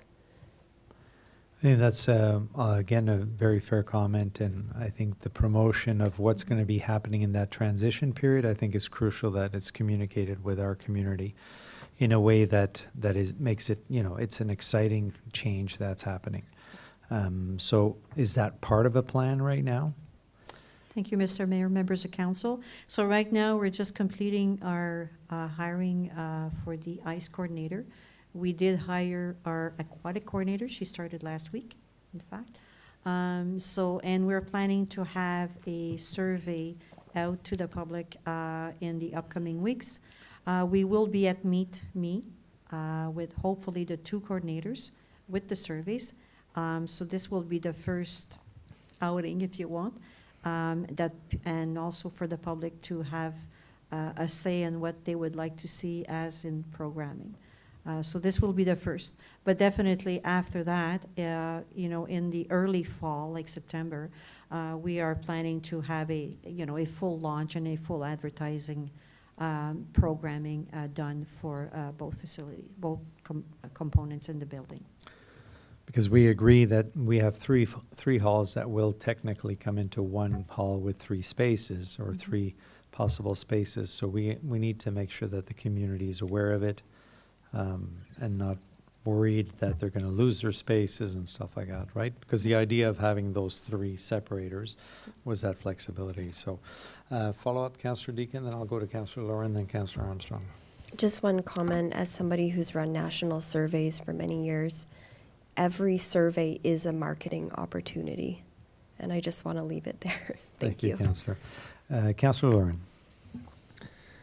Yeah, I mean, I can, just to touch on Councillor Deacon's point, I can envision the halls being used on Saturdays and Sundays for birthday parties in the pool. Right, I've seen that at the Wave Pool and over by Earl Armstrong Arena.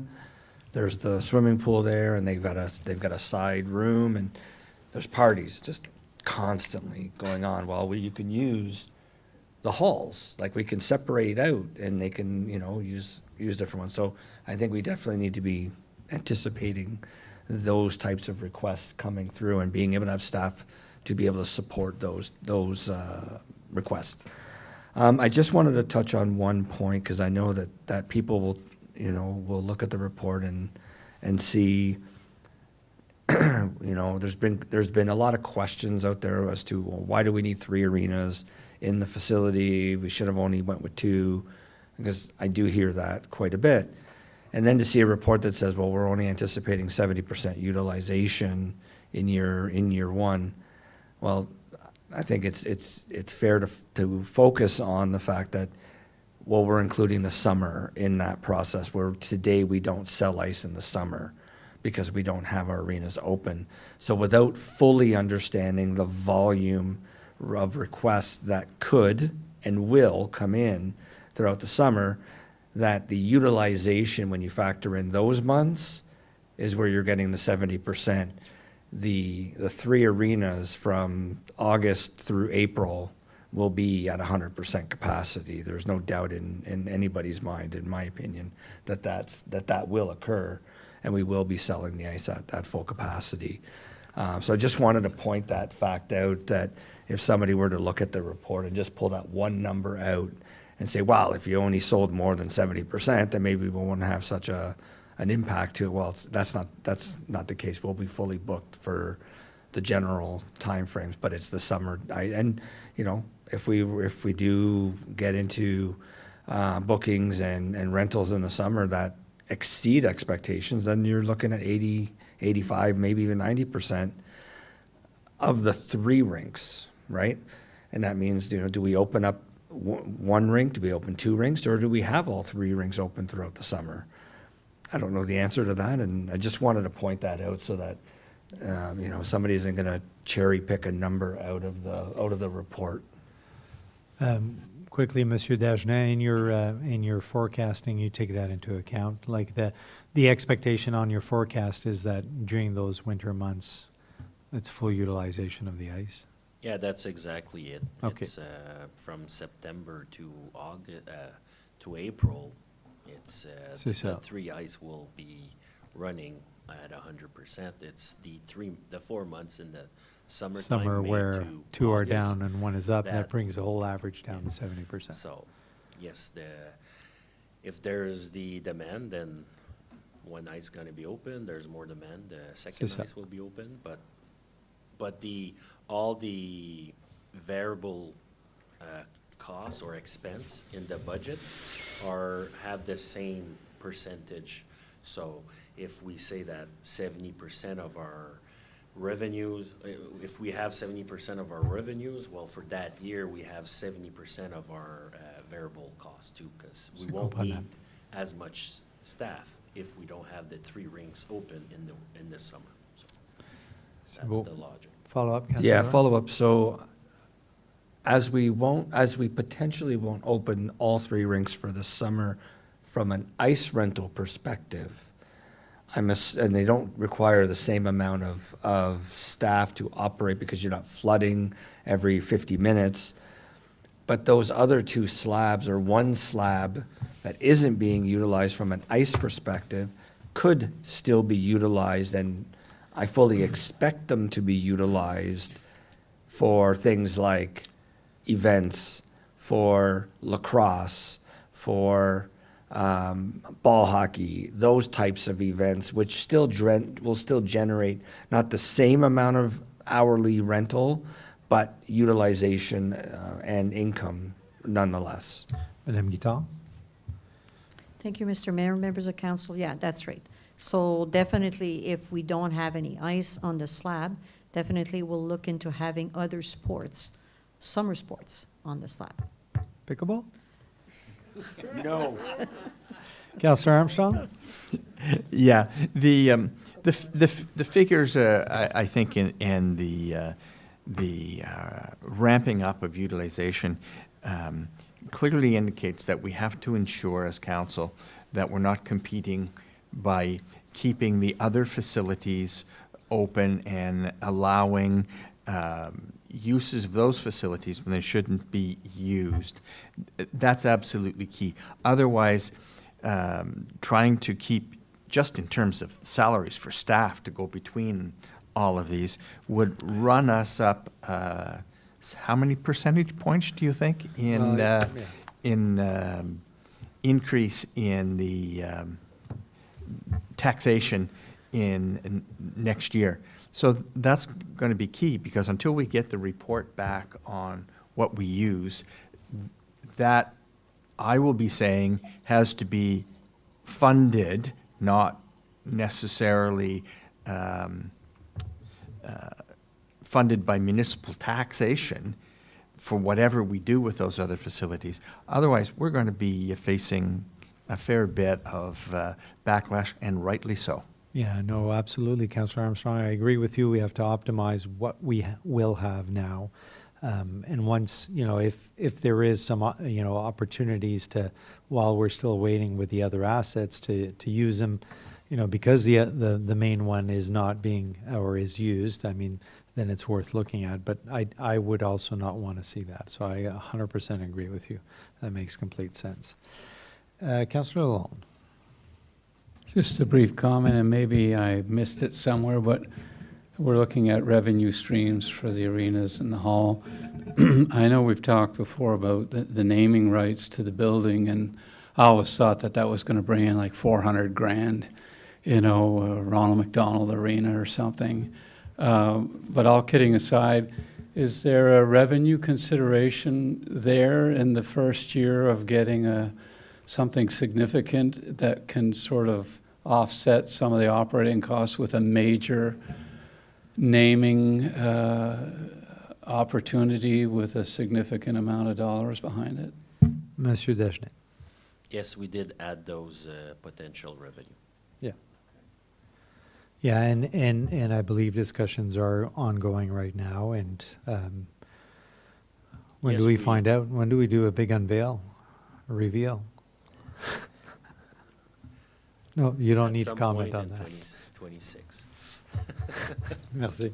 Just to Councillor- follow up to know where is that amount being reflected in the numbers? Monsieur Dagenet.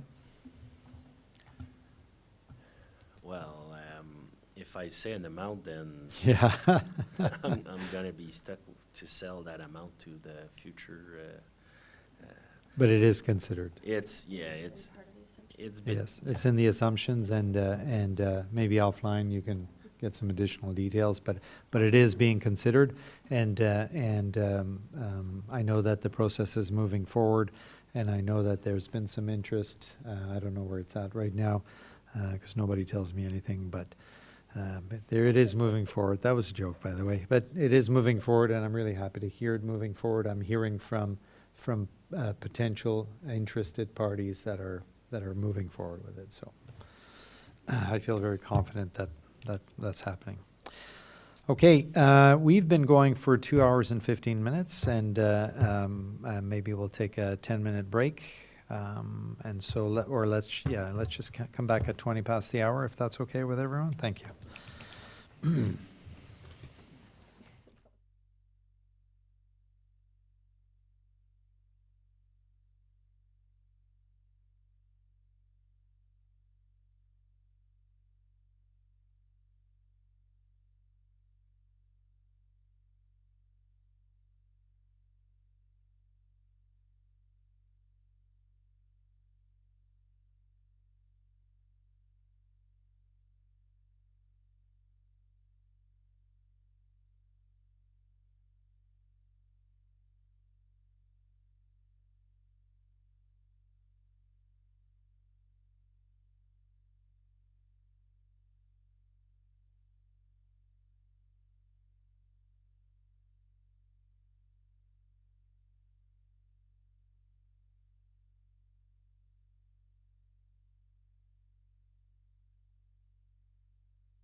Started.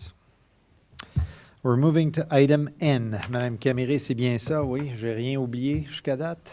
C'est beau, merci. Alors, on continue avec N, que le Conseil reçoive le rapport CSAS-CL 2026-07 daté du 22 juin 2026 et appuie la demande du POC Lab pour un permis d'alcool classifié événement public pour l'événement de lancement de leur entreprise le 15 août 2026 sur le site au 183 rue Castor à Russell de midi à 16 heures et désigner l'événement comme étant d'importance municipale.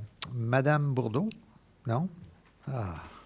Madame Caméré-Laflamme. Hey, c'était pas pire sur la deuxième gaz. Bonjour, Monsieur le maire, membre du conseil. Donc, c'est comme une demande usuelle pour un SOP, pour un événement à Russell. Oui. Donc, C'est beau, ça, c'est une nouvelle organisation qui va ouvrir. On les a rencontrés, ils étaient justement ici durant le 5 à 7. Councillor Lauren? The 15th of August is the Saturday, correct? The 12 to 4? Madame, je ne l'ai pas devant moi, là. Ouais. Yeah. So- Yes, it is. Who reviews these requests? Is it Madame Baudot's office to review, or is it the clerk's office? I'm only asking because consideration that this is a licensed event on the corner street, yet we have the fair going on at the exact same time with a lot of people in the community. And is there going to has any impacts been considered from an enforcement perspective or on-site, like did they provide us with on-site information as to security? I'm just concerned, right, with the fact that it's going to be a very busy time of the year for them to hold this event. Madame Caméré-Laflamme, Madame Bourdeau. We did look at the site plan that they proposed, and the part that we're looking at also is, it was a vending canteen type for food and the same for alcohol. And when you do that, then you need permits through the township for these. So they have opted to change the alcohol, not use like a canteen, alcohol canteen, I don't know what you can call it, but so there, I believe the alcohol is gonna be sold inside or at a table. I'm not quite sure how they're gonna organize but they said they don't want to use like a canteen type vending. But all the alcohol restrictions are through the gaming and Alcohol and Gaming Commission. So, and they have specifics for that, those events. We don't have anything per se to impose security on them. That's their responsibility to ensure that people don't leave with alcohol or this type of Councillor Lauren, follow up? Yeah, so we don't have any responsibility from that perspective, but they have a request and a responsibility to get our approval for this, to make it a municipally significant event. So I don't know, or maybe I don't see, but like, how are they gonna control people in and out of the location if it's not roped off, if it's not secured from people, like somebody standing there, people coming in and out, and again, especially with a significant amount of people going by those streets at that time for the fair? Madame Bourdeau? Usually, the Alcohol Gaming Commission requires that the alcohol consumption area is fenced off. So they have restrictions to that effect. Okay. So by us, yes, we do, by authorizing and declaring this event as a significant event, it gives them the opportunity to get a liquor license. But I don't know that the municipality is responsible, AGCO is responsible to ensure that they follow their restrictions. And the inspector usually will come around. For the fair, we're gonna be around also, but we're not specifically there to ensure the security of that event. We're more towards the entire village of Russell, just to make sure that we don't have any issues with people drinking in our streets or people doing graffitis or doing whatever that people do when they consume too much. So is this an indoor event? Yes. It's both. But the alcohol is indoor? It's No? indoor and outdoor. Oh, okay. So they're gonna have to rope off the entire area? Do we have any indication that that's their plan? They would have to submit a plan to AGCO, and Madame Guitard, you can help me with that one, maybe? Madame Guittard? Thank you, Mr. Mayor, members of council.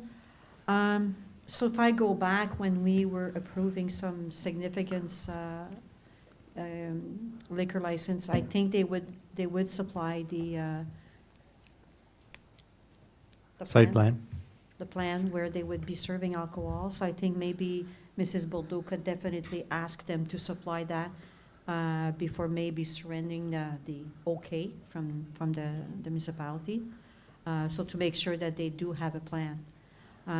Mrs. Bordeaux is right when she says that AGCO will enforce the implementation of the alcohol rules. Okay, so we could ask, we can make this approval, if council decides approval here tonight, contingent on receiving a plan, a satisfactory plan. Yeah, maybe that would be a good idea. Okay, I have Councillor Lalonde that wants to, but Councillor Lauren, any follow-up? Yeah, I'm looking at the drawing in the report, and it doesn't really show me anything. So, I mean, I'm all for us helping, launch a new business in the community, and I wish them all the best. I just don't know about that corner being something where we would put an outdoor event without fully understanding the limits of how they're gonna fence it off and enforce the fact that nobody will be going on and off the property with alcohol. I have a concern. Okay, thank you. Madame Guittard? Thank you, Mr. Mayor, members of council. I would definitely also confirm the fact that the liquor license is good for inside and outside. That, I have never seen this. Usually the liquor license is good for either or. So that, Mrs. Bordeaux could confirm that, maybe with AGCO. Because some rules have changed lately with Yes. AGCO, so maybe they do allow it. But in the past, if you had a liquor license between four walls, this is where it stopped. Because the municipally significant event piece is tied to the new tailgating rules that came out. Yeah, that's outside, Yeah, yeah. so And that, The yeah, event space in the thing is the entire parcel of land. including. It's not just indoor, it's the entire parcel of land they've outlined, right? So with it being open air and no fencing around there, I don't know how you would control somebody just walking off that lot and into Pronto or into down the street and into the, going into the fair. So I have a concern with this one. I don't know what their time frame is, and obviously our next meeting isn't until After that. after the event, so they need our approval tonight, I would assume, but this is the one time that I actually have a very big concern with one of these types of requests. Thank you. We'll keep the discussion and see where it goes. I had Councillor Armstrong and Councillor Deakin and Councillor Lalonde also want to comment. Yeah, I just wanted to know, what is the definition of municipally significant? Is it very open, subjective, or is there something in the law that guides us? Madame Bordeaux? I don't want to be rude, but this is not my file. I've never handled any Okay, of these requests, so they go Madame- through the clerk's office. okay. Madame Camille Laflamme? Yes, Mr. Mayor, so that's it. Before, it used to go to the Parks and Rec Department, and after that, when it's not a municipal building or property, it comes to us, and we send it to the building, to the bylaw, to the fire chief, so they all see the request and see if they need anything. So the first point is, if they can do it, if council says yes, then they can apply to the alcohol gaming. So like Mrs. Bordeaux said, maybe the alcohol gaming, after they send all the information or plan, or might say no, like, but it's after that, if they need more from the bylaw department, then they have to ask for a permit, and then we have a plan and we have everything. That whole municipal significant piece, so that just came on as part of this updated law. Do we understand what that means? C'est quoi? Non, c'est pas, ça n'a pas passé? Thank you, Mr. Mayor. Members of council, no. Municipally significance, this has been there for a long time. Way back, they were able to get a rebate and the cost of their license if it were municipally recognized event, like the fair used to do that. So, and also, what the important maybe part of this is that the municipality is supporting the liquor license application. So maybe it would be good to have, maybe investigate more on our, how do you say that? En français? Like notre responsabilité. Parce qu'on supporte la demande Ouais. à l'alcool. So, OK. what? OK. Conseillère Deakin? I think that's a critical difference here, is that we are not, as council, as I understand, being asked to approve the sale of liquor. We are being asked to define that, yes, this is a municipally significant event, one that's important for our community, and we support them applying. How can we support an application that we haven't seen, right? So the way that I interpret all of this is not to read that we are supporting whatever they send in. That would be, that would not make any sense in terms of just logical, critical path of how this happens. I'm comfortable saying, yes, this is an important event for our community. And so I would pass this tonight on that basis. They would then put an application in for a special occasion permit, which would deem where is alcohol to be sold, at what time, what types of alcohol, who's serving it, how is it inside or outside, how is it barricaded. That would all fall within the special occasion permit side of things, not the municipally significant piece. decision And I do appreciate that this seems to be a bit of a leftover policy from the province, that this would come to us and that it used to mean something very different. I appreciate that background. But is this an important event for our community? To me, yes. I will vote in favor. Thank you. Councillor Lalonde, did you have something to add? Well, I was going to say those same things. This is a significant municipal event, and, the revitalization of the village core area, it's been years since we saw anything happen down there. Now we have HERA and some other groups and Big Bite, and so this is very exciting. That as far as the logistics and the operational requirements, as Councillor Deakin said, they have to go through that in the next step. I think our job is to just support the fact that we're excited about a brand new business startup in the village, something we really need there, and then the process will be what the process is. When they go through the next steps, whether it has to be indoor, outdoor, if it's to be both, they have to put up fence, well then they'll just have to comply with those requirements, but that's not what we're here to do tonight, so I agree with that comment. Thank you. Any other comments or questions on this item? Madame Camille Laflamme? Mr. Mayor, so I looked up the definition for the alcohol gaming, and it refers to an event that is designated by a municipal council or its delegate as having a significant impact on the community. Like Councillor Deakin said, this designation allows for the sale and service of liquor at the event, which can include public events of provincial, national, or international significance. To be recognized as a municipally significant event, the event must promote the social, cultural, or economic development of the municipality and comply with specific criteria set by the AJCO. Okay, so that's clarifies that the AGCO still has to rule on them being able to have that permit. Okay, thank you. Any other comments or questions on this? Merci beaucoup pour la clarification. Madame Bourdeau, that was not rude at all by saying that. You're absolutely correct. We're still kind of moving in that process, trying to figure out who's responsible for what. I've been doing that for 2 years now, I think.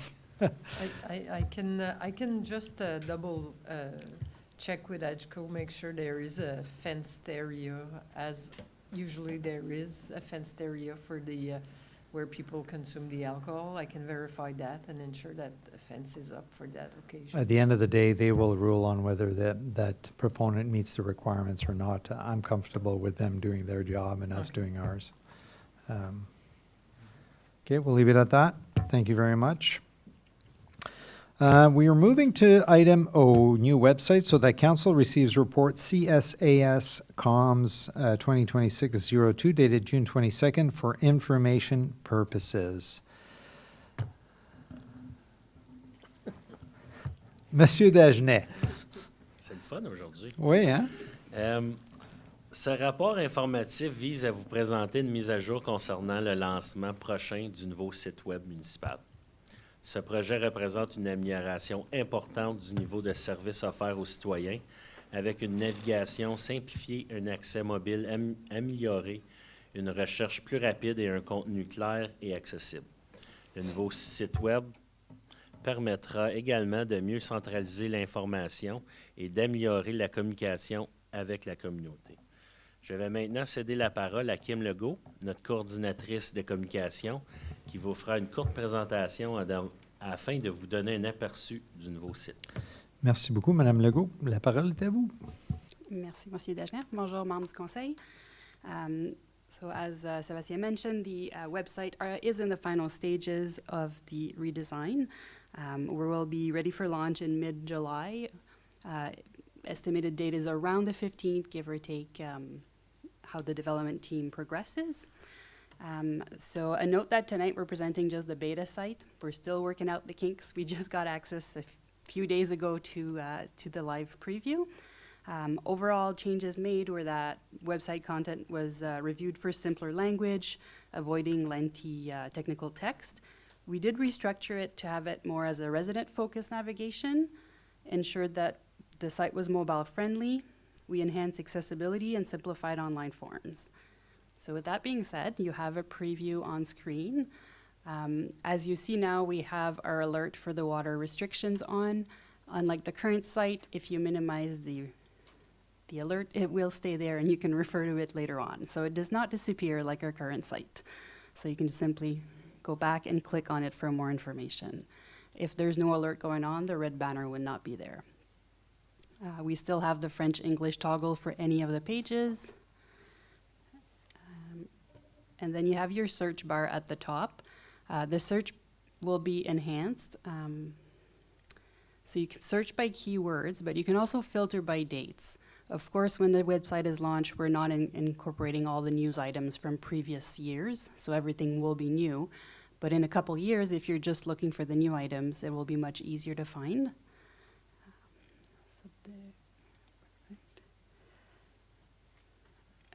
And then you have the same menus as before, but simplified with a more resident focus. So residents won't need to know which department they need. They really go by the needs and the item they're looking for. We still have the subscribe option. It's important to note that because of regulations, we cannot import our current subscribers to the new website. People need to resubscribe. We can't just bring in all their emails. So we'll have a big promotion campaign when the website is launched to encourage people to really subscribe to our website. They will still have the email options like before for all the categories, and we're adding on the SMS text alerts for all the all of the alerts, so parking bans, road closures, emergency alerts, fire, water, all of those more timely messages, they'll have the option to have SMS alerts for that.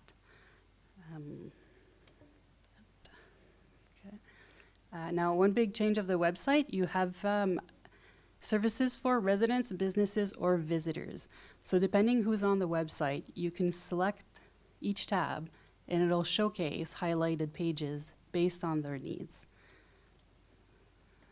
And then scrolling back, you have the latest news as usual, and then the community items for the calendar are listed here. So this is a brief overview of the homepage. So one of the most visited pages on our website is waste collection. When is my waste collection? So you can find your collection date a lot easier. We've partnered with Recycle Coach to create this new tab. So you'll have a widget. Right now, this is not ours. I'll show you ours in a second. But you'll have the widget right there. You'll have the option to download the app directly to your cell phone, which you can subscribe to get alerts to your phone directly. And then this is what it will look like. So if we pick an address, a random address, you'll get a customized calendar. So we're still waiting for them to add in the recycle collections to the calendar, but you get a customized based on where you live. What's great is that you can download a PDF. You can set reminders at different intervals for different collections. And you can also export calendar, which was requested often by residents to have it synced up to your Outlook calendar, your iCal, so it'll sync up to all of them. Another great feature of the PDF is that it sends a 6-month calendar to your email, and then in 6 months, you'll get a new one automatically. So you don't need to keep going every 6 months, you just keep getting them. And another feature of Recycle Coach is what goes where. A lot of people sometimes aren't sure with the dual stream recycling, with the compost, where does it go? So you Sorry, can Ms. simply- Legault, just a second. I just have a question from Councillor Lauren. Sorry, just from a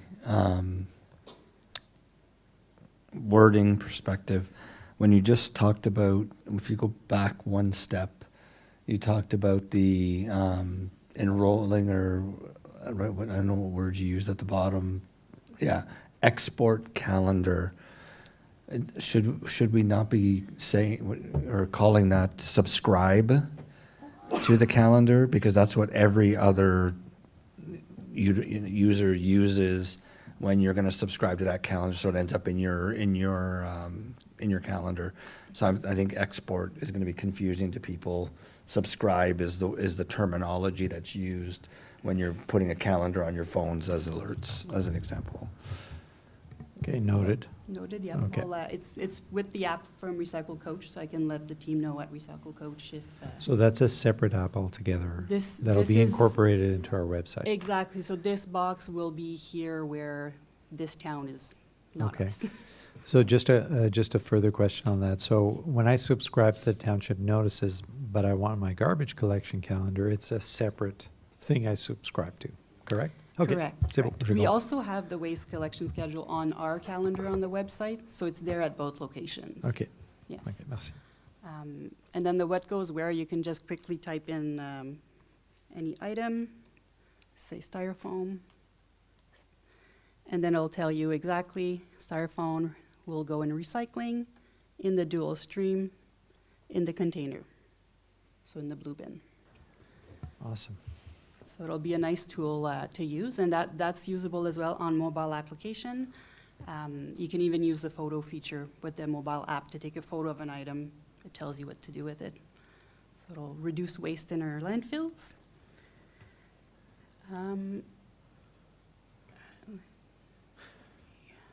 Just check in the A applier quick question, address. quick Yep. question pertaining to addresses. I know that there are some addresses in the municipality where they have a challenge putting in their address and street name recognized.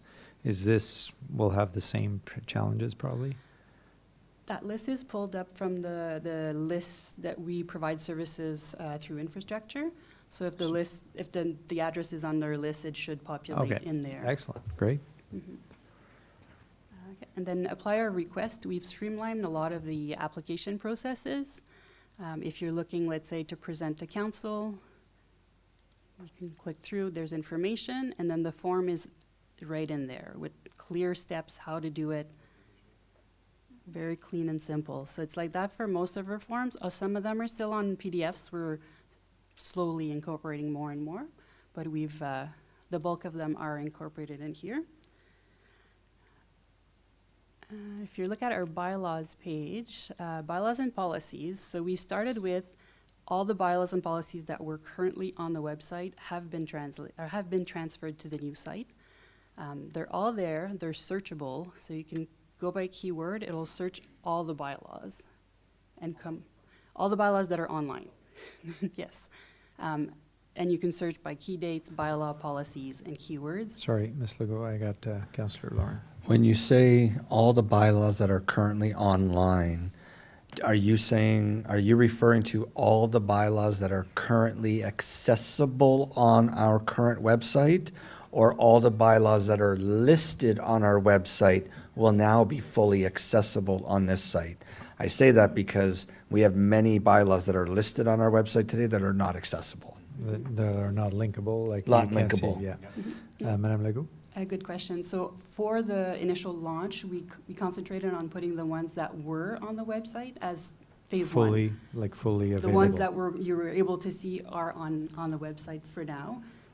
We have started a phase 2. As soon as it's launched, we're not stopping. We'll keep adding Updating. some, and we have the list of everything else that was listed with a plan to put them in place. Okay. It's just staff time. Okay, We have to prioritize which ones to input first. So merci. there is a plan in place to add more. And then another feature that changed, the Parks Maps has an interactive map. We're still fine-tuning it right now, but it'll show you at a glance all the parks that we have. You can fine-tune by towns, by different features, if there's a bathroom, parking, different amenities. And then they'll all be listed with a quick link to maps. So we're having, families can explore all the parks in the township. So it's a fun one. Earlier today as well, we had the associations and groups page that was mentioned. So we cleaned that page up with a more accessible list with categories. You can quickly click seniors, and any associations that offer services to seniors will pop up. So you can really fine-tune your search. And then we have the usual contact us with the list of everyone as we had it before, but we added a department directory. This one has a long list of all different services and then which department it is. So we're hoping that having this on the website will help residents find which department easier that they can contact. That's less going around between different emails and forwarding departments. And by using the search tool, if they search any of these items, it'll bring them to this page so that they're pointed in the right direction. So hopefully saving them time. So, clarification. So if I'm looking to talk to someone about parks, if I just look parks, I'll get the department, is what you're saying? And so there's a search for, so there is context, topic. You can use the search at the top. Okay, formidable, merci. And then, of course, council has their own page as usual. We currently have the page up with the addresses easily accessible on the right. With a plan at phase 2 that once the new council is elected, we would add in a little bio of each member and have a little bit more info on each. We figured timing would be good with to start it off with the fresh council. Yeah, that's good. So that's. So as I said, phase 2 is in place. We have a plan and different steps, different projects that we didn't get a chance to incorporate just due to timing and staff time. But a lot of other projects will be added on to the website in the coming months. So if you have any questions. Super excitant. Merci beaucoup, Conseiller Lorrain. When you talked about the fact that people will have to re-enroll or resubscribe in email notifications, will there be the ability for us to send an email to all of the people that are currently on our website with a subscribe link or something to easily transition them to the new website rather than directing them to our new website to subscribe? Is that something that's going to be Madam Legault? easily? Correct. So we'll export the list. As soon as we know the launch date, we'll send messages in advance so that people are aware, they can start subscribing. But we'll export the list, so even after launch, we can send emails, a couple different notices afterwards with a direct link to where, so they don't have to search. It's So just a click, directly where click. it is. Yeah. Excellent, thank you. Councillor Deegan? Love getting a sneak peek at this. This looks great. Wondering about the emails as well, because it's surprising to me that the law would be so strict that an established relationship with a subscriber would be cut off just because we have a new face of a website. My knowledge is that most of the time when we're subscribing, we're subscribing through a website to often a different email sender provider. So can I get more context on why? I mean, it's common, you hit like a 2 or 4 year thing where you have to opt in, and the law requires you to refresh your list in that sense and to check. But why is, I mean, we're still russell.ca. I assume we're using the same email alert provider. And the reason why I ask, this is very important because as a municipality, there are sometimes notices that the municipality needs to send that could be life or death. And so it's very surprising to me that this would, changing the face of a website and the architecture of a website results in us having to lose that contact list entirely. Madam Legault? Yes, good points. Talking with the project team, it had to do with the two-factor identification. If they're subscribed to the list, they get an email, they have to click on it. So importing, we would have to manually import one by one each resident and select which notification they want, how they want them. Talking with the development team, they didn't seem to find any other way of streamlining it. I can get back with them and discuss if there's a better way to do it. I would like a second opinion on that because I think this is a communication asset that we could be severing, like just dramatically reducing. And like I said, it's very important, the communication that goes out from the municipality. But also to add, as a communications professional, I've worked in multiple mass emailing programs and under Castle law. And there is always an option to import context and make an oath, pledge an oath, or validate that you have their permission to do so. So it's a click of a button for the staff to do that and to make that oath. So maybe. So I really don't want us to bypass the importance of maintaining that list's integrity as much as possible. People really rely on that information. Excellent. So we would add that as a follow-up item if we can get that follow-up on that. Thank you, Councillor. Councillor Lauren, you had? Yeah, it's right along the same line. I guess while you were talking about the beginning, I thought there was a Castle restriction, which is what was causing us. But if it's an operational item, Mr. Gadet, I think we need to revisit that process and focus on the service to those subscribers rather than the project review team or whatever it is. I think we definitely owe it to our current subscribers not to have to force them to resubscribe. But I do think a marketing campaign for new people to subscribe, absolutely.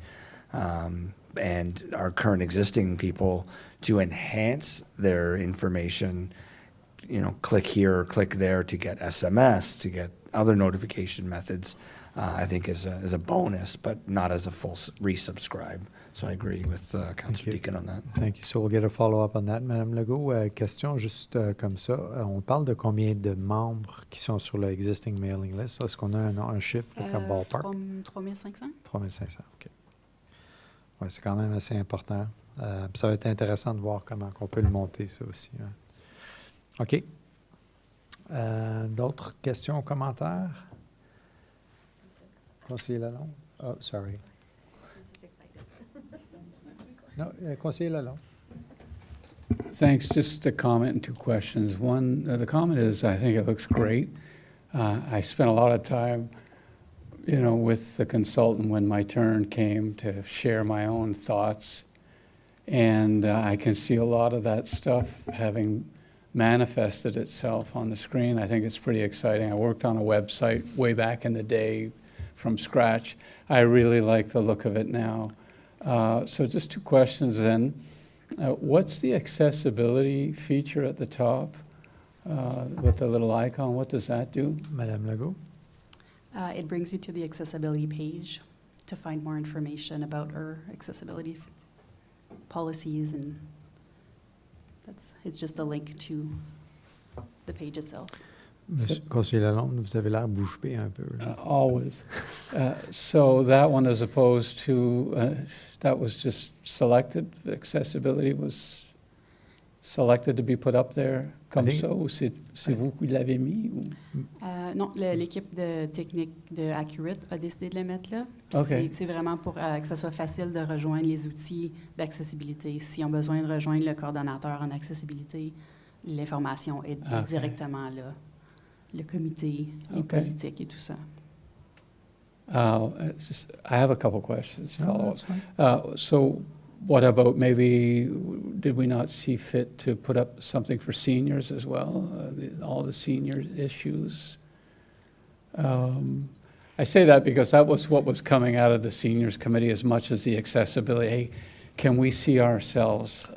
Because we are who we are, so it would help either through accessibility or just being a senior, that it be made a little easier for us with our own icon at the top. So I just leave that with you, maybe, that there was that idea. Just another couple of quick ones. Do you plan to run it parallel for a time, like live but private? I know it's something we did years ago, that make sure all the bugs and all the little things that can happen, we were running the whole thing live, but in confidence. So no one knew it was running live except the staff at the organization. But it gave us, I think we did that for a week or two just to fix all the little things. I'm just wondering if you have that in mind. That's my last question. Yep, so right now, this is the beta site. This is a link that's accessible just for us, for staff. So myself and the team are currently reviewing it page by page to ensure everything, every link, every image, everything works. We'll only go live once we've done our full check of all the pages, and that's when we'll have the soft launch. We'll flip it, it'll be launched, it'll be on, but we're gonna wait a week or so before we start really promoting everything. So the development team at Accurate is usually recommending a soft launch and then a full launch in a few weeks later. Merci. Councillor Deacon. I just, to Councillor Lalonde's point, if we could go back to the homepage, I'd like to understand what the plan is for dynamic homepage changes, and a bit to his point, seniors is very important. Will there be certain times of the year when perhaps that's featured on the homepage? I wonder, we have different days of significance, for example, in the year, and perhaps during Seniors Month, there could be a feature there that shows and highlights all of the ways that seniors can access different areas of the site for them specifically. I'd love to hear what Madame Legault's comments are on the plan for the dynamism of the homepage. Madame Legault. Yes, of course. We have the community spotlight featured here right now, the recreation complex opening soon. So this one can be changed easily to different events or different projects. There's also 3 rotational messages here that can be changed. For the launch, we're choosing the parks map, which is new, elections, which is a pretty big deal coming up, and then the waste collections made easier. So these are just 3 of the new things going on, but these 3 can be changed to whatever is in season to change up the messaging. Okay, thank you. I have Councillor Armstrong. Yes, is there a spot there for where we can highlight the activities of our various committees? Madame Legault? Yes, just like the current website, we have the events calendar, which will be fuller as we start populating it. This is one page we're still working on, but it'll be similar as the current site where people can submit their events. We'll have a button at the top to submit your own events, same as we currently have. Councillor Armstrong, Okay. follow-up? Is there anything on whatever various, like the Environment Committee is working on or considering or whatever? So I'll just follow up on that question, because I remember we had talked about a section just on environmental initiatives as well. So maybe if a couple of those 2 questions together. Yes, so there's a few committees that had mentioned having a page to feature information. Our concern was who was going to be responsible for the content, who was going to be making sure it's always accurate. And we also, one of the goals of the website was to reduce the number of pages. We went down significantly in the number of pages, and a lot of the content from, let's say, environmental would be linking out to the experts at South Nations or other websites like that. And that's why during the recommendations report and the discussion with the project team, we decided not to have it for now. It's something we can explore phase 2 to see if that's of interest, perhaps with the new mandate, with the new committee. If there's someone that can be responsibly appointed for content, that's what we would need, basically. Okay, thank you. Councillor Lord? I think, and again, I think where Councillor Armstrong was going as well is I think in phase 2, we need a dedicated link to council advisory committees or council committees. And when you click on that link, then you can see the agendas of all the committees and the work that they're, and you know, so that if somebody wants to go to the environmental committee, they can see, well, what's on the agenda on Wednesday night, so that they can see, okay, well, that's something that I want to go and watch, or that's something I want to go sit in on, maybe even ask a question, similar to the Parks and Rec. Planning is, I think planning already does go on, but if it doesn't, then I think it should be reported as well, because there are a lot of community importance on the planning and committee of adjustments files. So, you know, as well as the disability committee, the seniors committee, the teens committee, they're all doing so much good work that I think it's important that people can click on a link and go, oh, well, there's the next X committee meeting, and oh, look at that, there's the agenda right there. So I'm thinking that that's something that we should be looking at in phase 2. Madame Legault? It's something that will be added to phase 2 to discuss. I know all the agendas are on Civic Web, and that's something that came up often, that it's hard to find things on it. And that's something with the clerk's department that we can tackle on phase 2 to explore if there's a better way to search and to feature the agendas themselves. And then once the new mandate comes out with the committee, that's when we can work and see what we could add to the current pages that right now it's the same information as the current website with the links going externally, but it's something we can explore, phase 2. Okay, Councillor Deakin? I'm getting more enthusiastic about this as the presentation goes on. 2 things that I'm wondering about. First of all, I love the parks map. And I'm asking myself, wouldn't it be neat if the 2 library branches appeared there? Also municipal buildings, also have bathrooms, also have amenities that I think would be valuable to feature. And I do see that Venn diagram of culture and community, including Parks, Rec, culture, the library plays into that space as well. So I want to make the case for that being included in those maps. And I'm wondering about municipal halls and facilities also coming into that map. But maybe this connects more to my second question, which is has the way that facilities, like learning what facilities are available and booking facilities, has that changed or will that change? Madame Legault? These will still be using the external platform that Parks and Recreation uses. Okay. Because it's a link outside. It's not hosted on the website itself. So it's still the same. So I might give my 2 cents there, that I think for that reason it could be even more helpful to include those facilities on the Parks and Rec map as well, with just a little bit of an explainer of what the facility is and offers at a high level, as the booking tool is an adventure in and of itself. What you're showing there is a list of all the facilities. It's just a question of linking that back to the map, I guess, is what we're saying.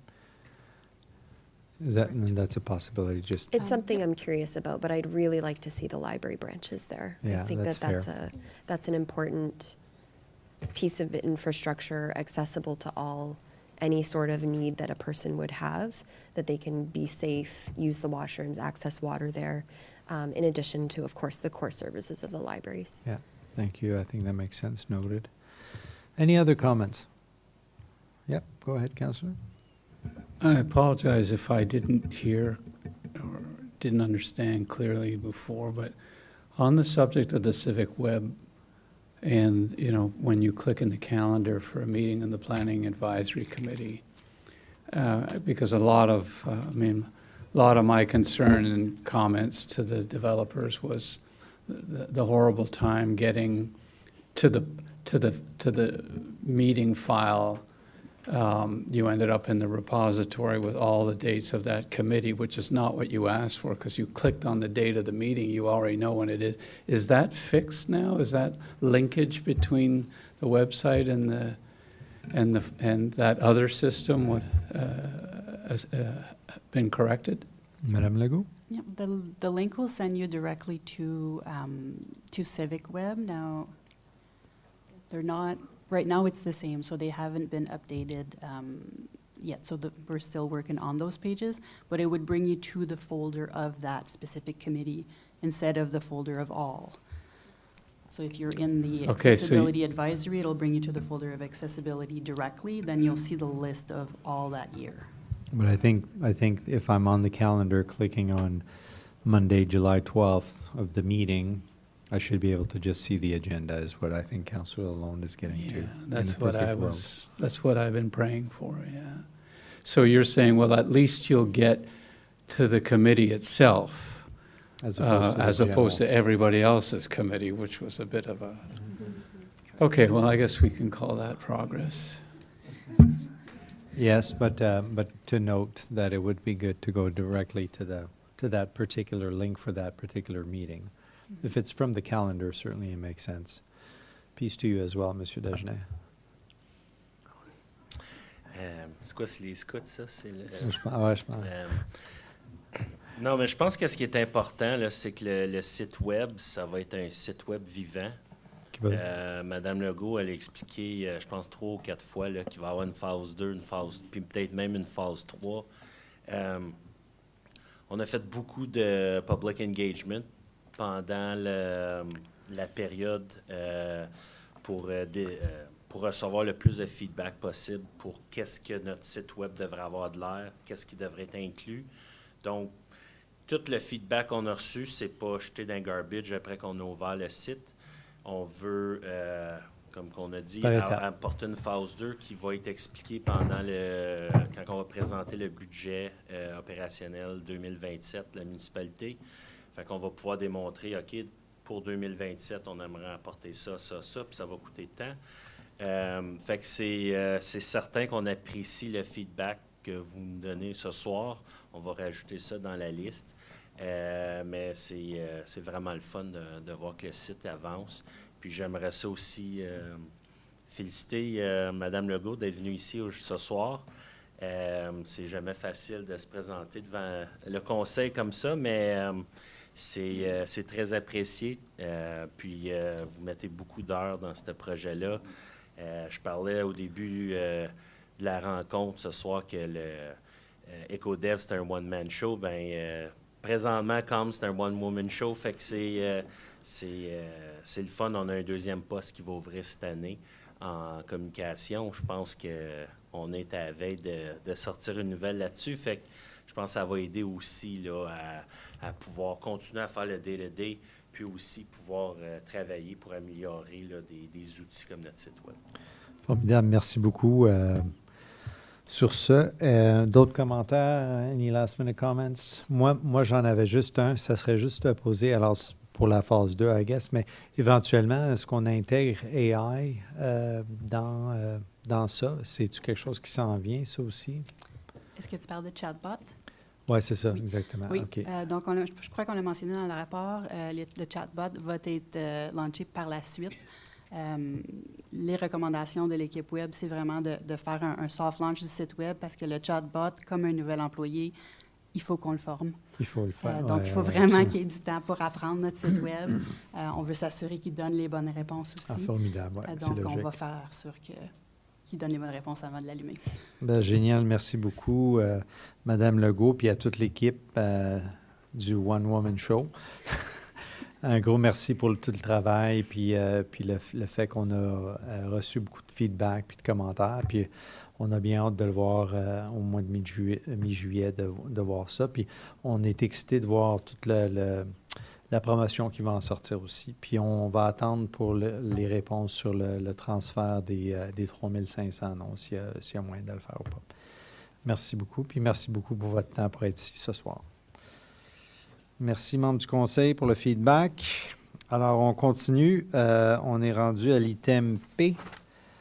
Alors, the council receives recommendation joint SAC and AAC 2026-01 dated June 17th, 2026, resulting from a joint meeting from the Seniors Accessibility Advisory Committee with respect to an evaluation of the use of motorized devices and vehicles on the New York Central recreational trail.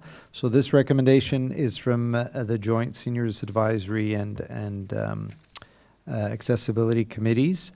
And so is there anything to add? And I would just pass on in terms of this recommendation, perhaps Councillor Lalonde or Councillor Armstrong, if there's anything to add from your respective committees onto this. Councillor Armstrong, maybe? Yeah, it just that obviously we're getting more and more pressure, and bylaw actually was present at the meeting to give us some information. More and more pressure to allow some e-motorized devices on not only the trail, but in some of our other facilities as well, I'm sure. But it's something that we'll have to address because some of them are actually quite big. And one looks like a mini car that was presented, and the individual who was using this one was actually using the trail as a safe way to get from one end of the municipality to another. And you must admit that between the villages of Embrun and Russell, the trail is a very convenient route to go, and people are going to want to use it, and they want these other vehicles on it. So we're going to have to come up with some sort of a policy on that. And I noticed the province is also trying to tackle that same question on what do you do with some of these vehicles, because they are big and heavy, although they still meet the Highway Traffic Act requirements of a non-motor vehicle for Highway Traffic Act purposes. We don't have in our committee all of the information required to make a recommendation to council on this is what we should have as a bylaw, or this is what we should have as a policy, or we shouldn't do anything. we have to have somebody with the time and the expertise to have a look at that for us. Thank you, Councillor. Anything, Councillor Lalonde? Yeah, I just want to build on that, maybe clarify that they actually haven't been using the trail. They've been using, because we actually have a request that they be able to use the trail. They've been using Castor on the shoulder to get themselves from the village of Russell over to the dog park. They have a little dog walking business that they'll take a dog or two in the back seat of that little mini car down Castor, which is obviously a very risky adventure to embark on, and hence the reason they came to ask if they could use the trail under some special circumstances. So just to Councillor Armstrong's point, this isn't about, our interest isn't to open this up, just to permit these per se. For the time being anyway, it's to look at people with accessibility and mobility issues. In this case, it's someone with a developmental disability, and it's a registered one. They'll never be able to get a driver's license, but they're high functioning and able to get around in this sort of vehicle, and prepared to just use it at certain hours of the day even to get them over to that area. This is a person who was allowed to use it in Ottawa on their trails for 2 years, although they admitted that maybe the city didn't quite know what it had approved in allowing them to do so. And to Councillor Armstrong's point, there's a lot for us to digest here, and we need some help. I just want to make it clear, though, it is one request. I don't think we've had any before, but it's more than that, and I think the committee's recognized that right away. We have people, seniors now, who are going to lose their licenses as well, but would like to move around to the extent that they can. Wheelchairs, electric or motorized, can certainly use the trail now, but it's about these little covered vehicles, 32 inches wide, and how they would operate, and what that liability might mean to the township. But I think we need to go there. I mean, it's about accessibility. There are times we call that trail a trail, and there's other times that we call it a pedestrian corridor. And I think we need to think of it in those terms. And I think until we have, not that it'll solve all of the problem, but until we have some public transit available, this is a very viable and very significant opportunity for people with mobility to move around and be active, and in some cases actually earn a little money and be contributing to the economy of the. So it's very broad. We know how broad this is, and we know that the province is wrestling with this. Other cities are too. We just want to have a good look at it and see, for instance, could we see ourselves approving a pilot project? Could it be a special little license that is issued to them that they have to register for with townships, so that we know who they are and we know what they're operating, and we try this on a pilot scale level of the thing at first. So I just leave it. That's the inspiration for bringing that to the committee tonight. Thank you. Councillor Armstrong? Yeah, and we have to consider more than just as we look at the trail today. If people get used to using this, and they'll want to use it more than just in the summertime, because people still have to get around in the wintertime as well. So we'll have to look at the full implications of what that's going to mean to the township and how we operate if we have the use there. And as one committee member pointed out, it becomes a bit of a human rights issue. If this person can get around this way, and this is the only way at the moment that where technology allows that, then should we decide not to allow that? And then what is the impact on other people, the traditional users who walk their dogs, cycle, and what's the impact on them? And that's hard to work out, and we, as committee members, don't have the expertise to do that. And it's going to be hard putting it on. And I can look at how many people on staff would be involved in that discussion. But 1, 2, 3, 4, probably 5 there I'm looking at right now would all have to be working on that that discussion. So that's not something that we as a committee can put together. Thank you, Councillor. Councillor Deakin? My first comment I thought would be related to this conversation tonight, but now I'm realizing it's not quite the place.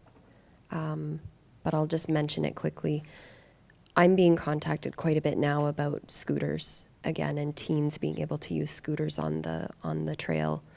I'm understanding from our discussion tonight that falls probably outside of the scope of the conversation. But I do want to flag it as an issue that's ongoing and that people seem to be lacking education on in terms of what they're permitted to do. I've also seen a lot of effort around communicating around that as well. But my more substantive comment that I want to bring to this conversation is that a couple of years ago, the Diversity Committee passed a resolution around building a diversity lens for the township through action and through active training, starting with senior management. And a few times since that resolution is passed, and it is in the business plan that training is there, a few times since that resolution passed, there have been moments when I thought to myself, this would be an excellent case study for this sort of training in action and building a diversity lens for our township out of a case study like this. And that's what small municipalities do often. We can't necessarily spend all the money to go and have consultants write us a 50-page diversity lens and policy, but we can get practical about this sort of thing in fairly short order. That's the strength of smaller municipalities. And so I just want to raise that I believe that training could be part of how administration, and not to get into the operational weeds, but that could be a consideration. Thank you, Councillor. Any other comments on this item, members of council? Okay, we will move to item Q. So we have a recommendation from Joint SAC-ACC 2026-02 of the Seniors Advisory Committee and the Accessibility Advisory Committee, adoption of the 2026 Municipal Election Accessibility Plan for the Township of Russell. I didn't read the proper thing. That council received the recommendation from this joint committee dated June 17th, 2026, resulting from a joint meeting of the Seniors and Accessibility Advisory Committee with respect to the adoption of the 2026 Municipal Election Accessibility Plan for the Township of Russell. So I believe that both committees jointly endorsed the Township's Election Accessibility Plan as presented, and support its implementation for the 26 elections so that it may be posted on the Township website. Anything to add from the members of the committee on this? Councillor Deakin? I'm just looking at item P again and wondering if it needs to be pulled. Okay, we'll come back to it as soon Thank as you. we're finished this one then, if you want to bring that back up. Madame Camille Leflamme, pour l'item Q, alors c'est juste un endorsement qu'on a suivi qu'on a bien, we applied it. Est-ce que vous avez des commentaires à faire là-dessus? Monsieur le maire, oui, c'est une demande de Municipal Elections Act, donc on doit être compliant par le 1er octobre, dont on est en avance. Parfait. Puis je crois que c'est déjà sur le site web présentement, sous la page des élections. Formidable, merci beaucoup. Alors, autre question ou commentaire sur cet item-là, conseiller Lalonde? Yeah, no, just to thank Louis Savoie for getting this all together again for the committee, for us to review and educate us on. And it is something we have to do. I just want to recognize the work and your staff for putting this all together for our committee. Thank you very much. Thank you, Councillor. Councillor Deacon, your comment, your previous comment? I was just noting that for P, the current recommendation is that council receive the recommendation, Yeah, and that currently there's no further action. that's correct.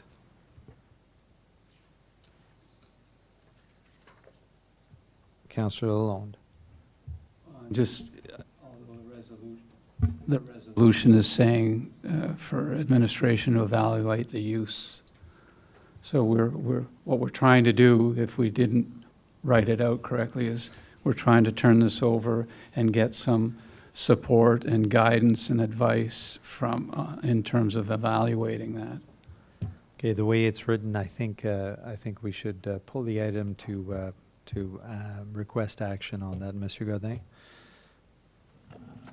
Merci, Monsieur le Maire. Oui, effectivement. Donc, la résolution du comité dit à l'administration de l'évaluer, mais la résolution du conseil fait juste dire que le conseil le reçoit. Donc, oui, si vous voulez qu'on procède avec l'évaluation, il faudrait la séparer. Alors, si je comprends bien, vous voulez qu'on sépare? Members? Oui, OK. On sépare l'item P, Mme Camille-Laflamme. OK, merci. Alors, on a fait Q, on va à l'item R. L'item R is just a notice. Alors, dans ce cas-là, je dois lire le notice, Mme Camille-Laflamme, c'est... Oui. Oui. I would say yes. L'item R. C'est une note, Monsieur le maire, qu'on a ajoutée à l'ordre du jour suite aux dernières rencontres du C'est ça. conseil.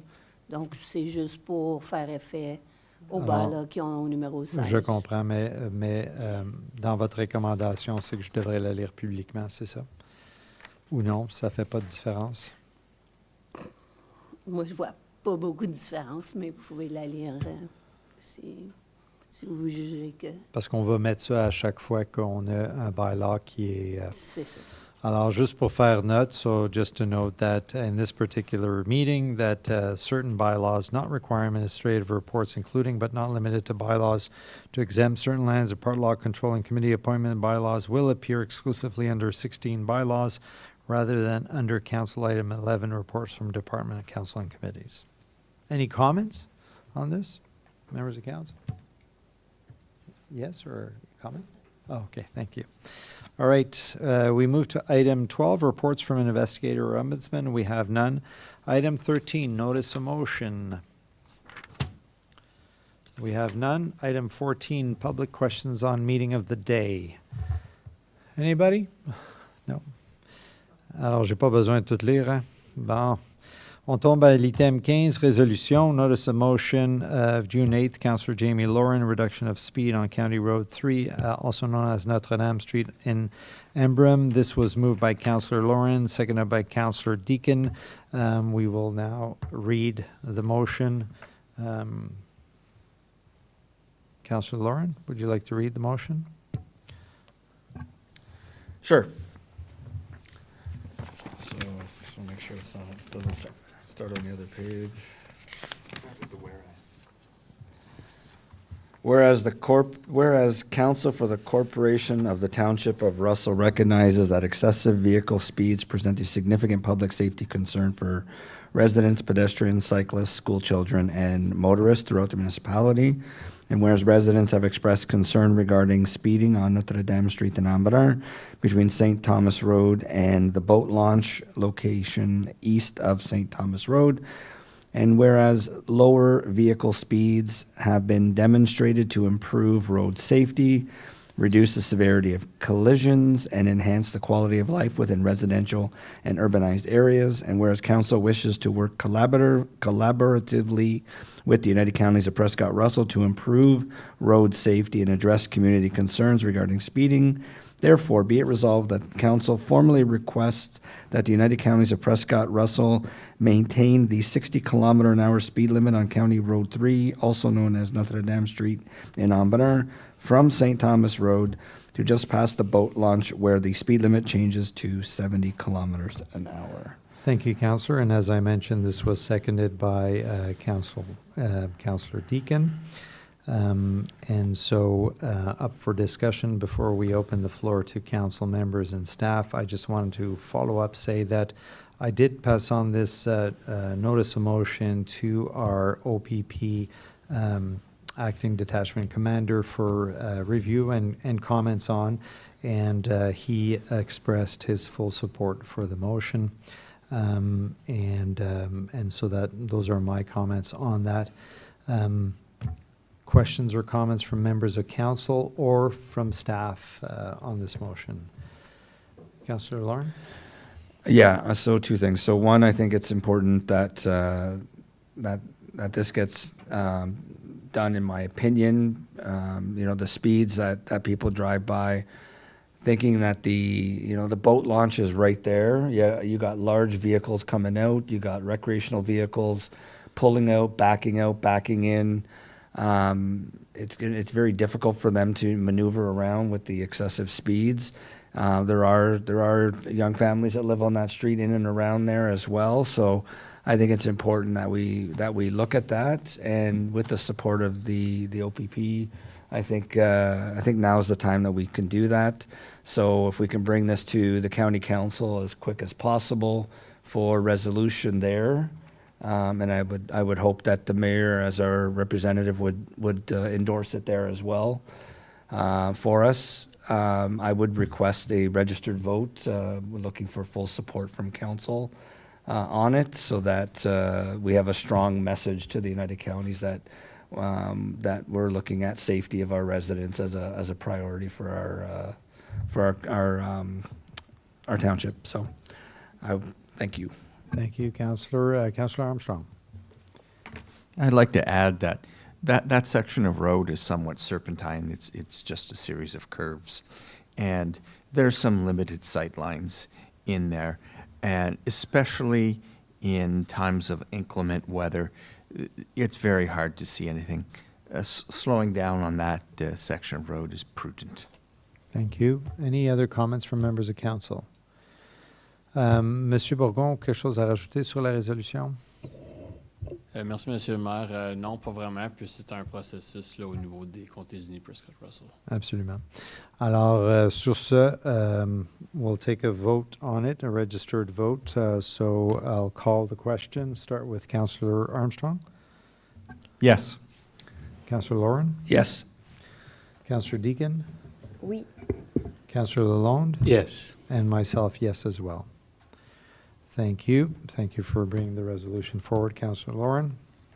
Thank you to council. All right. Moving along. C'est bon, Madame Camille, de votre côté? Okay. All right, moving to item B, motion that council approve all recommendations listed on the agenda under item 11, reports from departments and council committees. I need a mover seconder, so moved by Councillor Lawrence, seconded by Councillor Armstrong. It's on the table. I believe we are removing item P. Anything else? Any other questions or comments pertaining to this? So proposed amendment to remove item P. This is moved by Councillor Lauren, seconded by Councillor Armstrong. I'll call for the vote to remove item P. All in favor? And passed. Call for the vote for all items listed under item 11 as amended. Can I make a comment first? Yes? So the item that we discussed for the, was it called Puck Lab? Yes.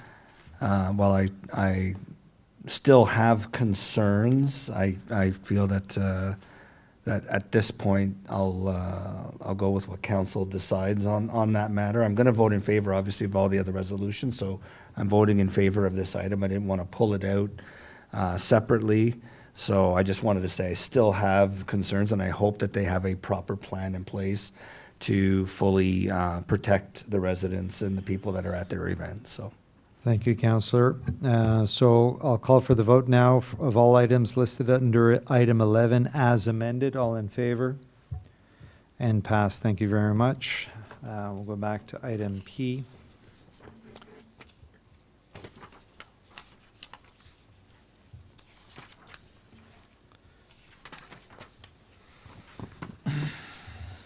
All right, so one more time, sorry. That council receive recommendation joint SAC AAC 2026-01 dated June 17th, 2026, resulting from a joint meeting of the Seniors Advisory and Seniors and Accessibility Advisory Committees with respect to an evaluation of the use of the motorized devices and vehicles on the New York Central Trail. This is moved by Councillor Armstrong, seconded by Councillor Lauren. It's on the table. Questions, comments, or amendments? Councillor Lalonde? So I would imagine we want to amend that. I'd like to amend that motion that it read that council direct staff to, or that staff be given by council, that direction be given by council to staff to evaluate the use of motorized devices on New York Central Recreation Trail. Madame Camille Laflamme, do I have a seconder on that? So seconded by Councillor Armstrong. Est-ce que vous avez assez d'informations là, pour Monsieur Godin? Oui, merci, Monsieur Maire. I think just to keep it simple, we could simply replace the council receive recommendation by that council approve recommendation, because what you're requesting is included in the recommendation. So that would. Yeah. So that it becomes our recommendation as opposed to that. Okay. So, are you comfortable with that, Councillor Lalonde? Councillor Armstrong? Go on. Yes? Okay, so that council approve recommendation is the new change. Madame Camille Laflamme, that makes sense on your end? Yes. Okay, thank you very much. So I'll call for a vote on the amendment. All in favor? And passed. And I'll call for a vote on the amended motion. All in favor? And passed. Thank you very much. Thank you, council members. We go to item 16, bylaws. Motion that council approve bylaws 2026-60 inclusively for a second and third reading as listed on the agenda. This is moved by Councillor Lalonde, seconded by Councillor Lauren. Question and comments? Councillor Lauren? I thought I heard reference, and maybe I didn't hear it clearly, but I thought I heard somebody make reference to the fact that this would be second reading only tonight, and that it would come back again, or is it second and third reading as it's listed in the report? Thank you, Councillor. There was a discussion, I believe by Councillor Deacon, mentioning that comfort in second reading at this point, but there was further discussion. So at this point, it's for second and third. It's on the table if there are any other questions or comments or amendments. Seeing none, I'll call for the vote. All in favor? Show of hands. Against? Thank you, and passed. Thank you. All right, we move to item B. C'est bon, Madame Camille? Oui? Second and third. C'est ça. Second and third, and passed. Okay, so item B, motion that council approve bylaws 2026-071 to 2026-077 inclusively for first, second, and third reading as listed on the agenda. And this is moved by Councillor Lawrence, seconded by Councillor Armstrong. Call for the vote. All in favor? Against? And passed. I didn't see everyone's hands for in favor, so that's why I asked. So everyone had their hands up, yeah? Okay, thank you. All right. That's good. Moving along to item 17, Madame Camille Laflamme, j'ai rien oublié jusqu'à date, juste pour confirmer, hein, parce qu'on commence à être tard un peu, là. New business or reports, we have none. Other business presented by council members. We start with 18A, Councillor Armstrong, private landscaping on public road allowances. Councillor Armstrong, the floor is yours. Yes, I was approached by a citizen a couple of weeks ago, and the case was that he had planted some cedar trees along the property, and the trees were in fact planted in the road allowance. He had reached out to to staff to see if there was any rules or whatever on it, and there in fact were no rules, at least written ones. So he actually came to the environmental committee asking why he would get the notice that he did to remove the trees. I had a look around, and yep, the trees that he planted are in fact on the road allowance. That's pretty obvious. But I also looked around the township, and literally there are hundreds of other cases where there are other things in the road allowance. Everything from a garden through to, a lilac bush, pine tree, whatever. We have a policy on encroachment on the bike path where people are allowed to have some access to the bike path with great conditions, yes, imposed by the township, if I remember correctly. And I have no idea if anybody's taken us up on those conditions, but anyway. What I'm looking for is to have a similar policy, at least in philosophy, to account for people that plant or wish to plant other landscaping things on the road allowance next to their own property. Now, he's got a deadline to remove mid-November, if I remember correctly, but could council consider direction that there would be an expansion of the philosophy of the access to the bike path for other landscaping within on the township road allowance? Thank you, Councillor. So if we can get clarification on this particular requirement, in this particular example, I know I've got a cedar hedge that goes right to the front of my property.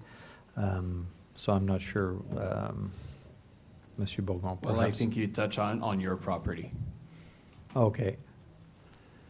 Without discussing the specific case in public, we ask residents if they want to put a cedar edge on private property, not within the road allowance. Okay, but the road allowance, and maybe I'm misunderstanding, but isn't there a certain part of where my grass is that is considered road allowance? Yes, that's correct, but you won't put your cedar edge on edge of asphalt or... Non, c'est peut-être parce qu'on se comprend mal, là, mais vraiment, j'ai du gazon.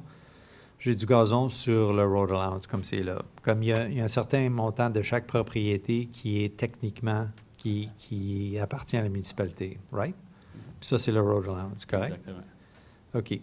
Fait que sur où ce qu'il y a ce gazon-là, comme c'est là, les résidents n'ont pas le droit de rien mettre?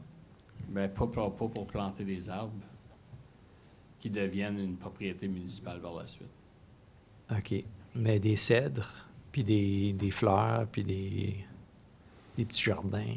Ouais, exactement. Donc, on limite vraiment l'utilisation là, de cet espace-là. Mais ça, c'est confirmé pour tout le monde ou c'est Oui, juste s'il y a exactement. une plainte? Puis, comme on le voit dans plusieurs autres cas, c'est soit en fait plainte ou en inspection. Évidemment, oui, il y a peut-être d'autres cas ailleurs dans la municipalité, mais on a aussi avisé plusieurs résidents dans la même tournée là, de gens qui plantent des arbres sans nous en avertir dans l'emprise municipale.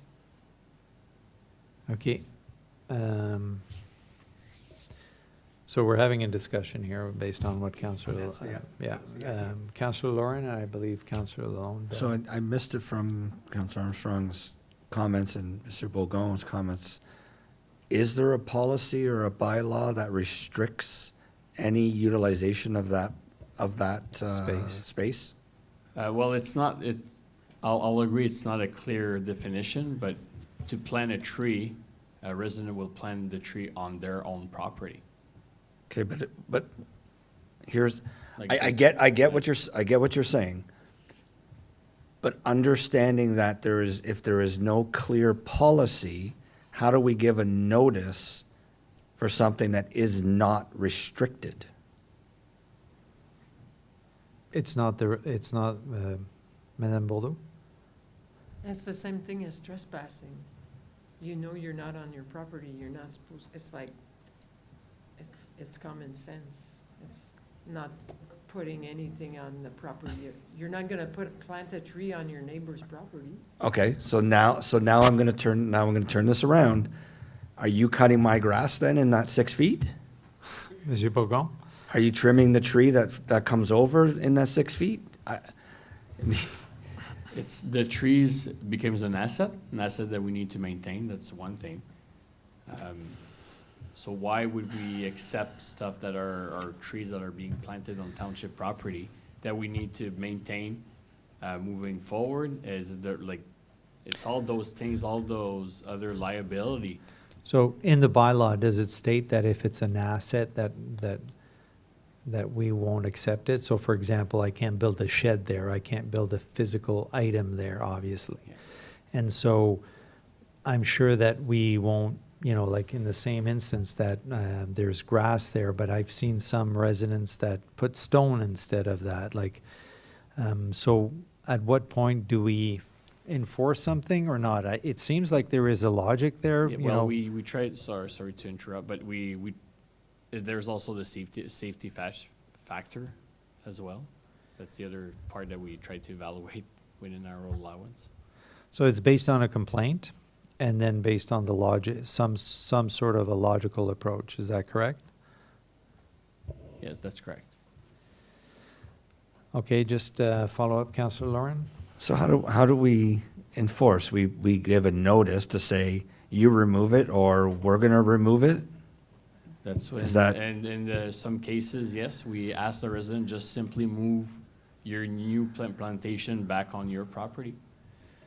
Or otherwise, we'll have to remove it. Okay. I think it makes sense that on a road allowance that we don't allow permanent structures, or a tree in this particular case would become a permanent until it gets cut down, but a regular structure that way. So I get that logic. I'm just not sure that the bylaw seems to be clear enough. That seems to be a concern that. There's no bylaw. That's the problem. Oh, it's just the property right, so there is no bylaw. Okay. Councillor Lalonde has his hand up, but, yeah.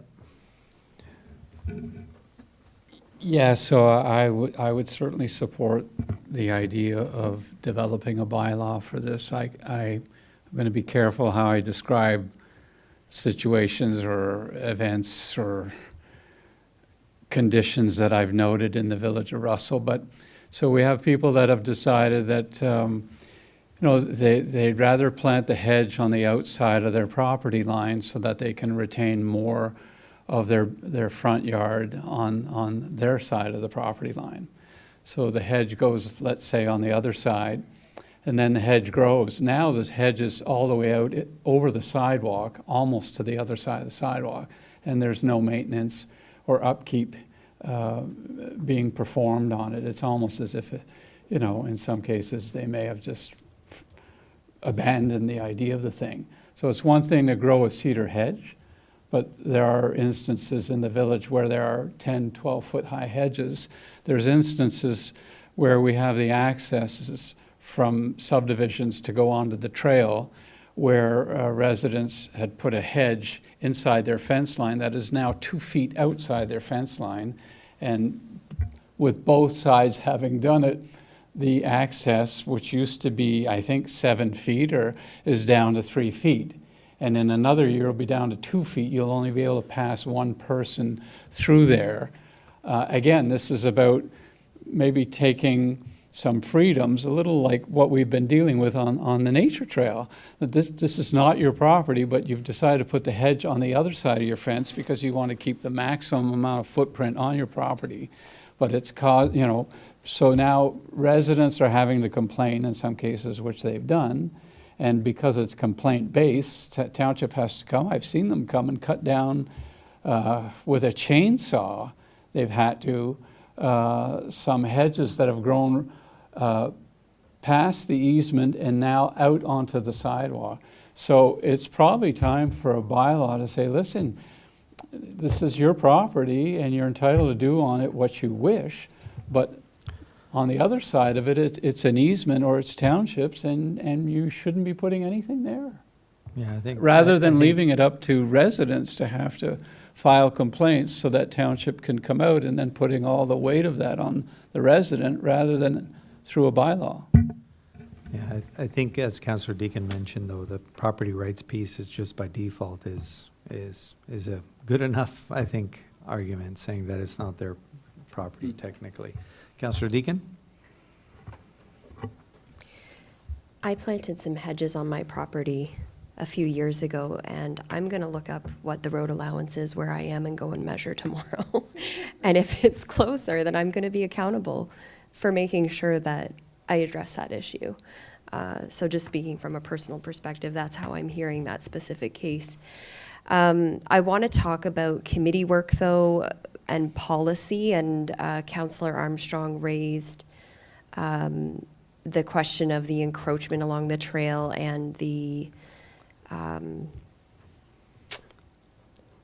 what is the word? Culvert solution that was proposed and offered. I don't believe that this is related to the specific case that was raised, and I don't see that as relevant here. However, I was very curious to hear that this discussion happened at the Environmental Committee, and I have seen in other municipalities cases, especially fairly urban municipalities where lawn and land is very scarce per property, and they're looking to maximize, in particular, what they can grow in terms of vegetables, fruits, native gardens, etc. So I don't really want to go down the road of I've shared my personal opinion and my personal experience and my personal accountability on a very similar question, but I do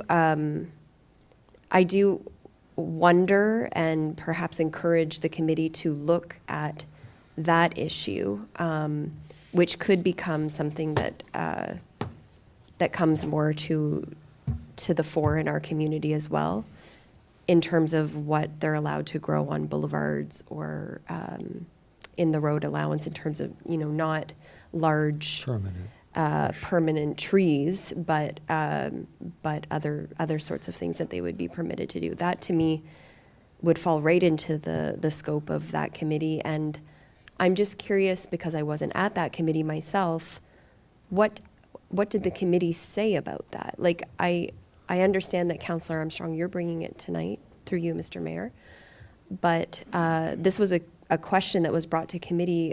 Again, I would have liked to seen something from the committee related to that, maybe now or maybe in the future. Thank you, Councillor. And just before I pass it up back to Councillor Armstrong, I do believe Montreal has a policy where they encourage you to grow gardens in the front. And so there are neighborhoods with full vegetable gardens on their front property. So it is an interesting kind of thought. Sorry, Councillor Armstrong, in terms of discussion? Yeah, two things in there. First, again, I believe that residents are, by default at least, Councillor Laura may know more than me, but expected to maintain the grass or whatever is between their property line and the edge of the roadway within the road allowance. Other municipalities encourage the use of trees, hedges is another example, within that road allowance. But they have policies where you actually can get permission. The key is here, we have no such policy. We have no bylaw that allows a resident to reach out and say, can I put this here? And they say, well, you can do that within these limits. What I'm asking here is that we consider we should have some sort of a bylaw that said, you can do this within these limits, because we expect you to at least maintain that grass area in front of your your residents, you know, and if we just let the grass grow 2 feet high in the road allowance, but cut it within the property, what would happen there? Would the township be expected to cut that grass and, I don't know, bill the resident of the adjacent property? I don't know, because I don't think we have a policy or a bylaw on that. I'm saying we need one. Monsieur Godin, Monsieur Bourgon, commentaire là-dessus? Merci, Monsieur Mayor. We can always develop policies. My question for council would just be how much of a priority is it and versus all the other priorities. So what I would suggest is if this is something that council wants the administration to look at, we could bring it back to council with our business plan to see how it compares with the other initiatives that we will have for next year. And if council, if it's a high priority, we can work it in there. Sure. So I would certainly think that it'd be interesting to take a look at what other municipalities are doing in this sphere. I think there's valid arguments on both sides. You know, this just coming tonight for me, certainly I would need to know more before I wanted staff to invest time on this. But it could be something interesting to look at what other municipalities, 'cause I'm sure we're not the first municipality that goes through something like this or questions like that. I have Councillor Deakin and then Councillor Armstrong. I don't mean to be a stickler, but my preferred next step would be that the environmental committee discuss this further and decide if they believe it's a priority for the community. Thank you, Councillor Armstrong. Yeah, 2 points on that. Yes, the Environment Committee can look more into that. It would be reasonable to expect within, you know, the spirit of maintaining a healthy environment, that we have more than simply a policy that you can have grass to a certain height in that road allowance area.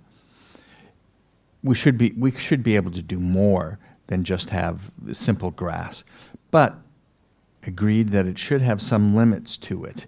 What can it be? What is acceptable in terms of safety? We have some things we already know. We have site triangles at intersections, etc. It is a corner property we're dealing with here, so, but the site triangle was avoided, and other such things. So there are obviously limits that have to be placed on that. And I think it's probably up to council in the end to approve that. We can get a recommendation from the Environment Committee, certainly. The next thing that will, of course, come out of this is that this is the only one that I know of that has a mid-November cutoff date. No pun intended, but for the resident. I don't believe that should drive the priority for our administration here. On the other hand, should we think about relaxing that until maybe in the next 6 months or whatever, the administration does come up with a policy if that's what's recommended by the Environment Committee? Okay, so I think we have a first step to go to the Environmental Committee and to come back to us with something, and we can look at it till then. In terms of the action without discussing a specific resident here, I think if there was an order that was given, it must be because it's impacting somehow, I would assume, and given that it's impacting somehow, I'm comfortable with that order staying for now, given that it's private property, but for us to look at that down the road after it goes through the Environmental Committee. Councillor Lalonde? Yeah, just quickly, I agree with the idea of sending it back to the Environment Committee for further discussion. I wouldn't want this to be given to staff as a priority. They have enough work as it is, and I'm quite honestly waiting for the much anticipated tree bylaw, which treats of things like streetscaping and the rest of it, and the fronts of properties and trees. So I'd much rather see all the effort and energy put there for now so that we can get that back soon. Thanks. Councillor Deacon? I'd like to say one more thing, in that I believe that it would be, that there is a bylaw that, I'm sorry if this has already been mentioned, it is getting late, but the Clean Yard bylaw does speak to maintenance of road allowance, and if I'm not mistaken. So there is a bylaw. One at a time, please. Yeah. But as, Madam- if this were to go back to committee, my point, I'll just finish, is that I would recommend looking at that, because in other municipalities where I've seen this, it is related to the Clean Yard bylaw. Thank you. Thank you. Madame Bourdeau, anything to add on that clean? The Clean Yard bylaw deals with trees, but on private property, Okay. or grass, or. Well, in any case, if that could also be looked at as you go back to that committee with that, and then come back with a recommendation. Okay, we're going to move on. I had 18B, and my point here was I'm getting calls from businesses with concerns of the changes around the construction on Notre Dame and the communication that went around that. I've had discussions with Monsieur Godin, I've had discussions with Monsieur Bourgon, I've had discussions with Monsieur Dagenet, and I feel that, this, and we're going to be going through construction now for at least another, well, for sure another year on Notre Dame, and then next year in Russell with the new lights coming in, we'll have some blocking of traffic and so on. So I would like to just bring this forward, that I think that the whole concept of anytime we are impacting transportation where businesses are impacted, that we include the comms team and the Eco Dev team to look at this, and I'm not sure if it was done or not, but to really get a wholesome perspective in terms of what our businesses are expecting, and what is there anything that could be done from an Eco Dev perspective, and so on. Last year we had one or two businesses when we were going through the Notre Dame. The roads weren't stopped completely, so there was still full access. In this case, we're now closing access, or very, very much limiting access to local businesses, and we have to do it, I get it.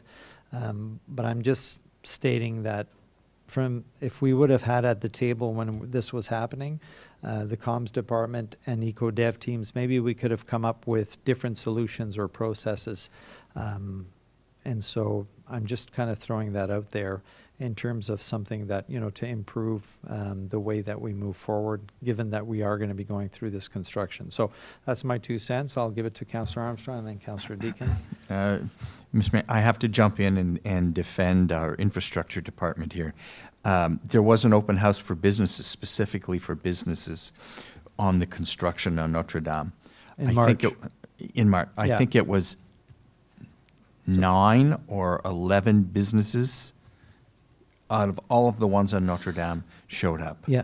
So- So a couple of things on that, Councillor Armstrong. So at that open house, there was no discussion of closure. First of all, full closure. Secondly, my point is not to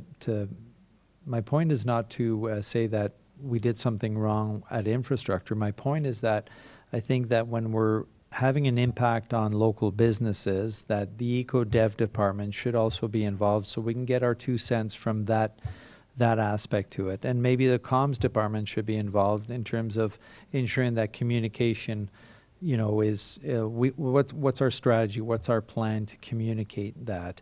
And there are changes that will happen through this process, as we're seeing right now. But just to make sure that, we get that the infrastructure department or whoever makes the decisions have the best possible plan to ensure that every stakeholder is kind of considered in that. And I'm not saying infrastructure didn't consider the businesses. I'm just saying that EcoDev communicates with the businesses regularly. And so maybe they have a different approach that they may consider. And so that's all. I'm just throwing that out. Councillor Deacon? I'm in support of this, and I believe that in the strategic plan, there's an objective around having at least 2 departments collaborating on every major initiative. if I'm not mistaken. I believe that this could be an area for potential collaboration, and I want to share an example from Kincardine, Ontario. A few years ago, they did a very similar project in their main street, and they came out with a communications campaign from their economic development department, driven by EcoDev, called The Big Dig. And so it was a township, in that case, a town-led communication strategy and promotional campaign to consistently reinforce that everybody's open for business, support your local businesses, buy local. It's not an infrastructure. It's not when is the traffic happening here, or when is this or that closing, or what are the detours. That's very much in the infrastructure's wheelhouse. But it was on that eco-dev side and that communication side of how do we make sure that the businesses, no matter what ends up happening and the left and right turns that have to happen in a project, the decisions that have to be made, how can we reassure them from the get-go that their municipality is behind them in a clear and proactive way? And so I just think a lesson learned. I would love to see that sort of thing happen in our community, because it could address some of the concerns or prevent or mitigate, I should say, some of the concerns that are coming up now. Because it's not just, we're going to let you know when this is happening. We're going to put up a provincially mandated sign that says businesses are open. We're going to actually proactively and show investment and action behind our words, and get our eco-dev team on top of this as well and showing that support. So I'm very much in support of your comments, Mr. Mayor, and I'm just wondering if administration would need more direction or a motion from us in the future on this.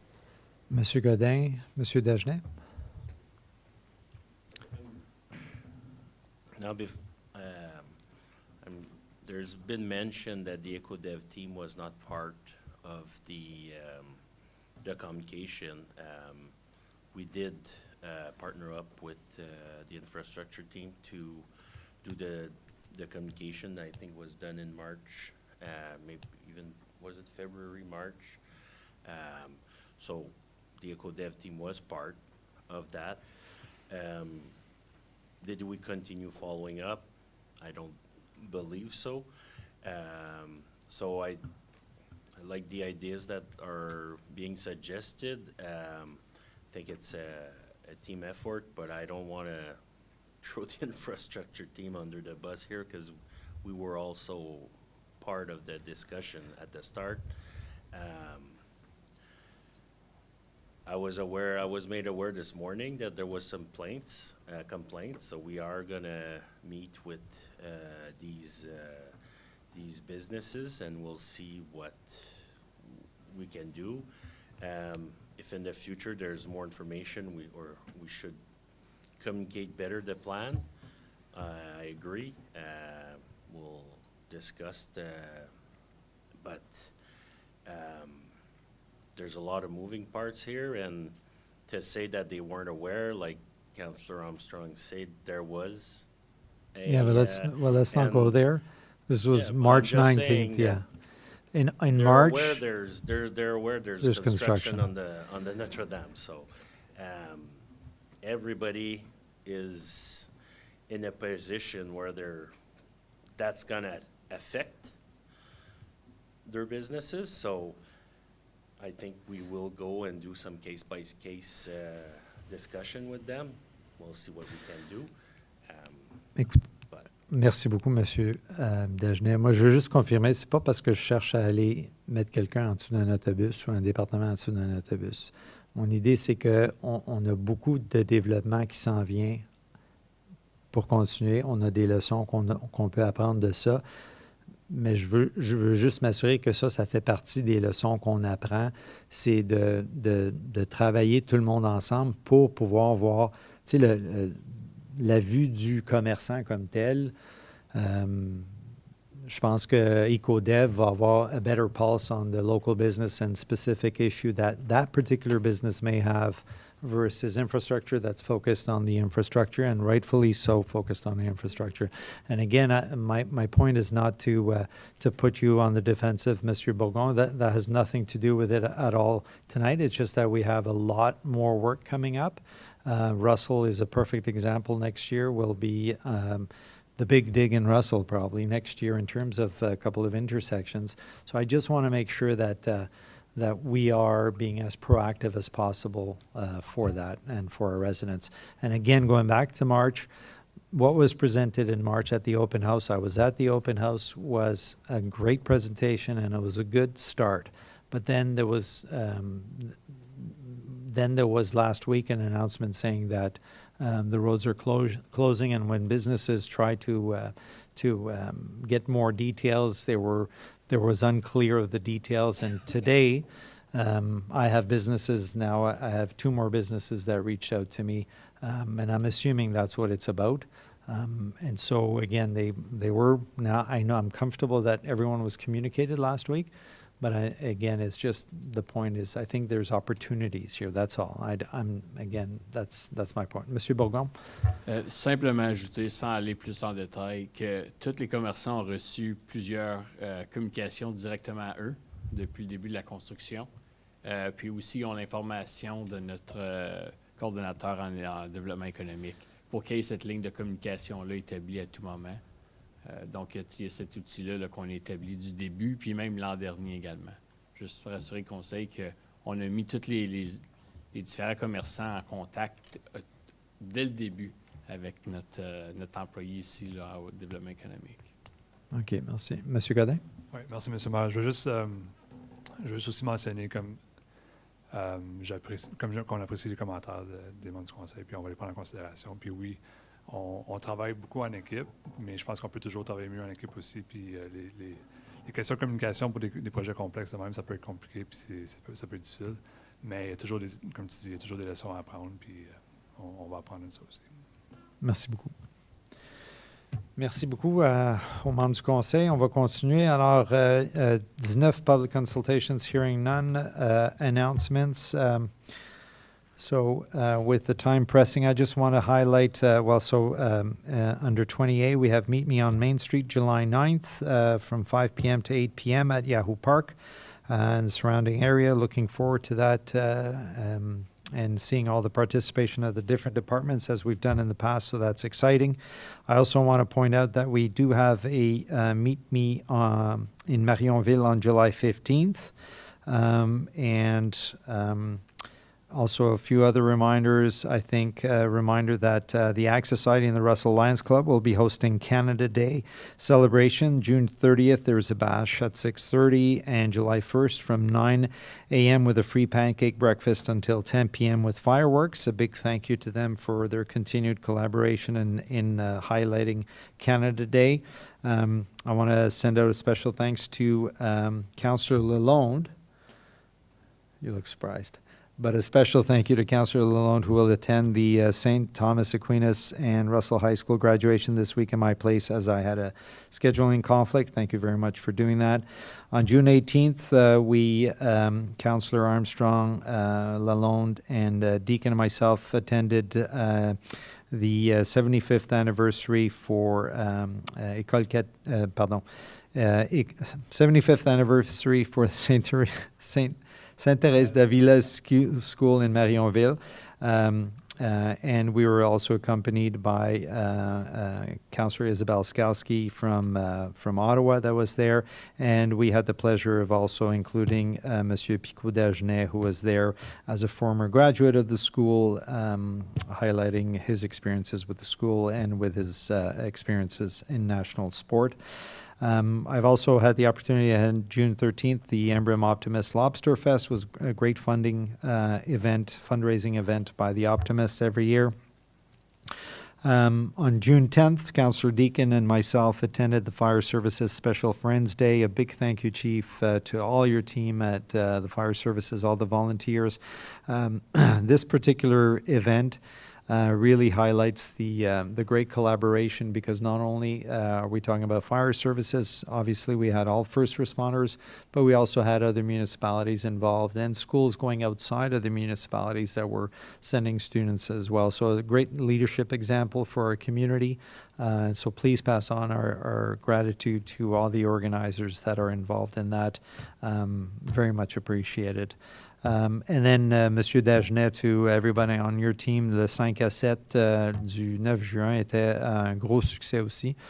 C'est la première fois qu'on a eu quelque chose comme ça ici. And we had it was a great event, a lot of local businesses, great discussions, great connection between the businesses, which I think is something really important for economic development. And for those businesses, those new businesses that had an opportunity to speak and share what they were doing, it was a great opportunity for collaboration. So please pass on our appreciation to everyone on your team for hosting that. Any other announcements, members of council? No? Okay, moving forward.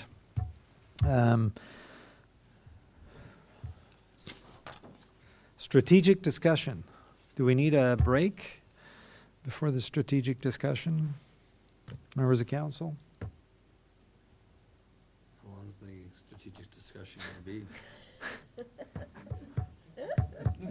Est-ce que We can be strategic about how well, let's just say for the is there, given the time that we're at, is there a way to improve that? Monsieur Bourgon, vous avez l'air intéressé à nous dire quelque chose. Merci, Monsieur le maire. J'ai peut-être une option pour les membres du conseil, Oui. puisque le temps avance.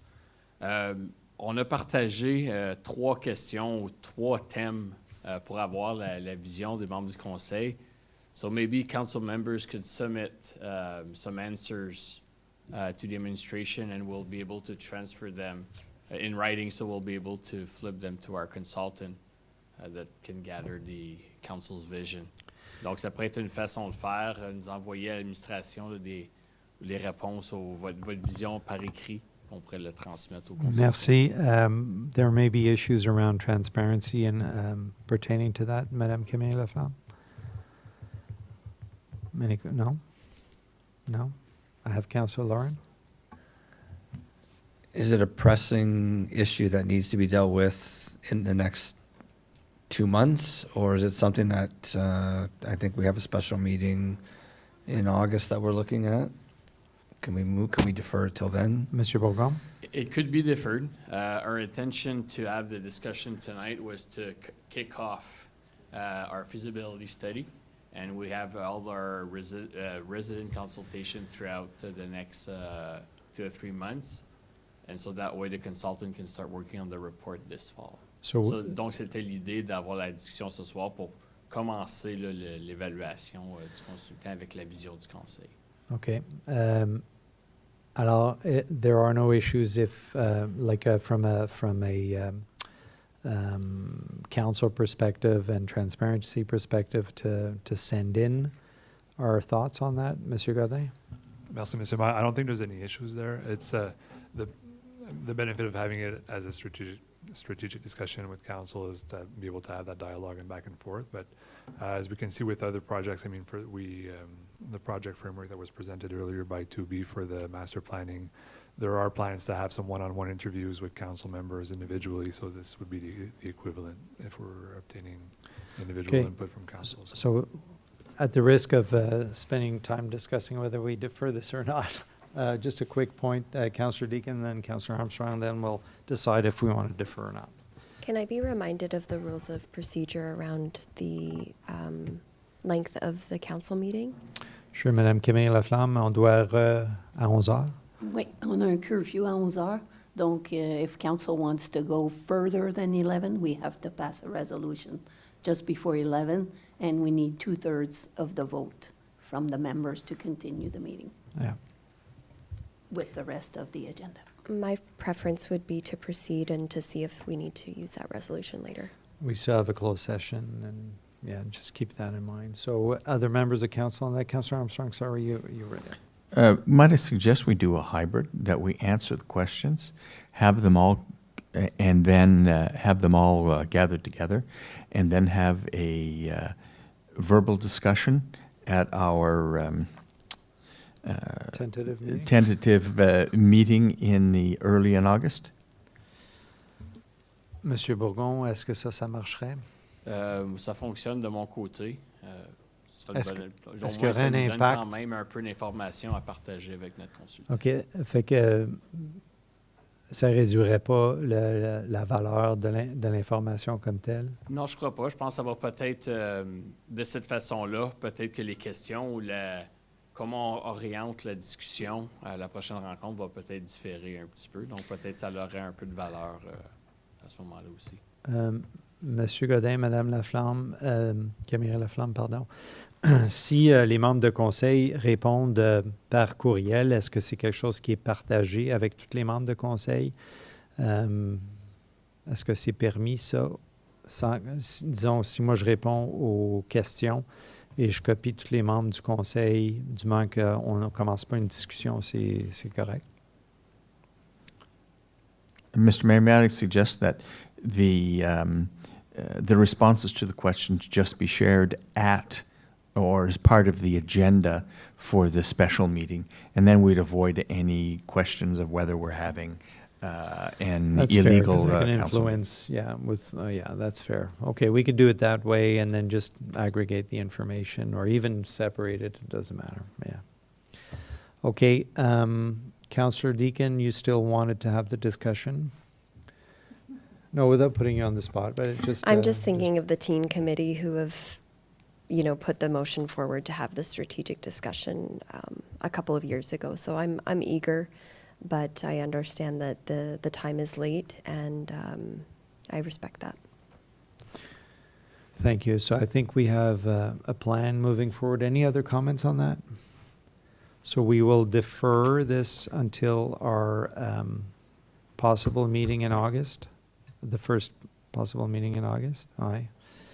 En attendant, we would just instruct council to send in responses by the end of this week. Is that reasonable? I can, even by end of next week would be appropriate. I think council members comfortable. To whom? To myself. Yeah. Okay, to Monsieur Bourgon. Okay.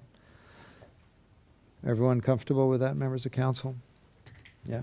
Okay, so do I need to vote to defer this? Madame Camille Laflamme? No, because you really discussed it a little bit and you gave options. Right? Okay, c'est beau, merci. But I can add it as item 2 when we have the August meeting. Okay. Perfect, so we're going to item 22. Closed session, so pursuant to sections 239, 2.3, and 3.1 of the Municipal Act 2001, SO 2001, Chapter 25, motion to move into the closed meeting at the hour of 10:25 p.m. to address matters pertaining to Section 239 of the Municipal Act 2001, SO 2001, Chapter 25, to consider matters relating to 1, financing of the Recreation Complex Report CS 2026-15, S2J, a trade secret or scientific, technical, commercial, or financial information that belongs to the municipality or local board and has monetary value or potential monetary value, and S2K, a position, plan, procedure, criteria, or instruction to be applied to any negotiation carried on or to be carried on behalf of the municipality or local board. For the sale of land in 417 Industrial Park, CS 2026-12, S2C, a proposed pending acquisition of or disposition of land by the municipality or local board. For sale of land in the 417 Industrial Park Report, CS 2026-13, sale of land in the 417 Industrial Park Report, CS 2026-14, and both 13 and 14 are related to S2C, a proposed or pending acquisition or disposition of land by the municipality or local board. Next item, amending agreement to a lease report, CS 2026-16, S2K, position, plan, procedure, criteria, or instruction to be applied to any negotiation carried on or to be carried by or on behalf of the municipality or local board. 7, outstanding wastewater development charges report CS 2026-17 S2K. Position plan procedure criteria instruction to be applied to any negotiations carried on by or behalf of the municipality, the local board, and closed session minutes of the regular council meeting dated June 8th, 2026. And this is moved by Councillor Armstrong, seconded by Councillor Deakin. All in favor to go into closed session, and passed. We are now moving to closed session. Thank you.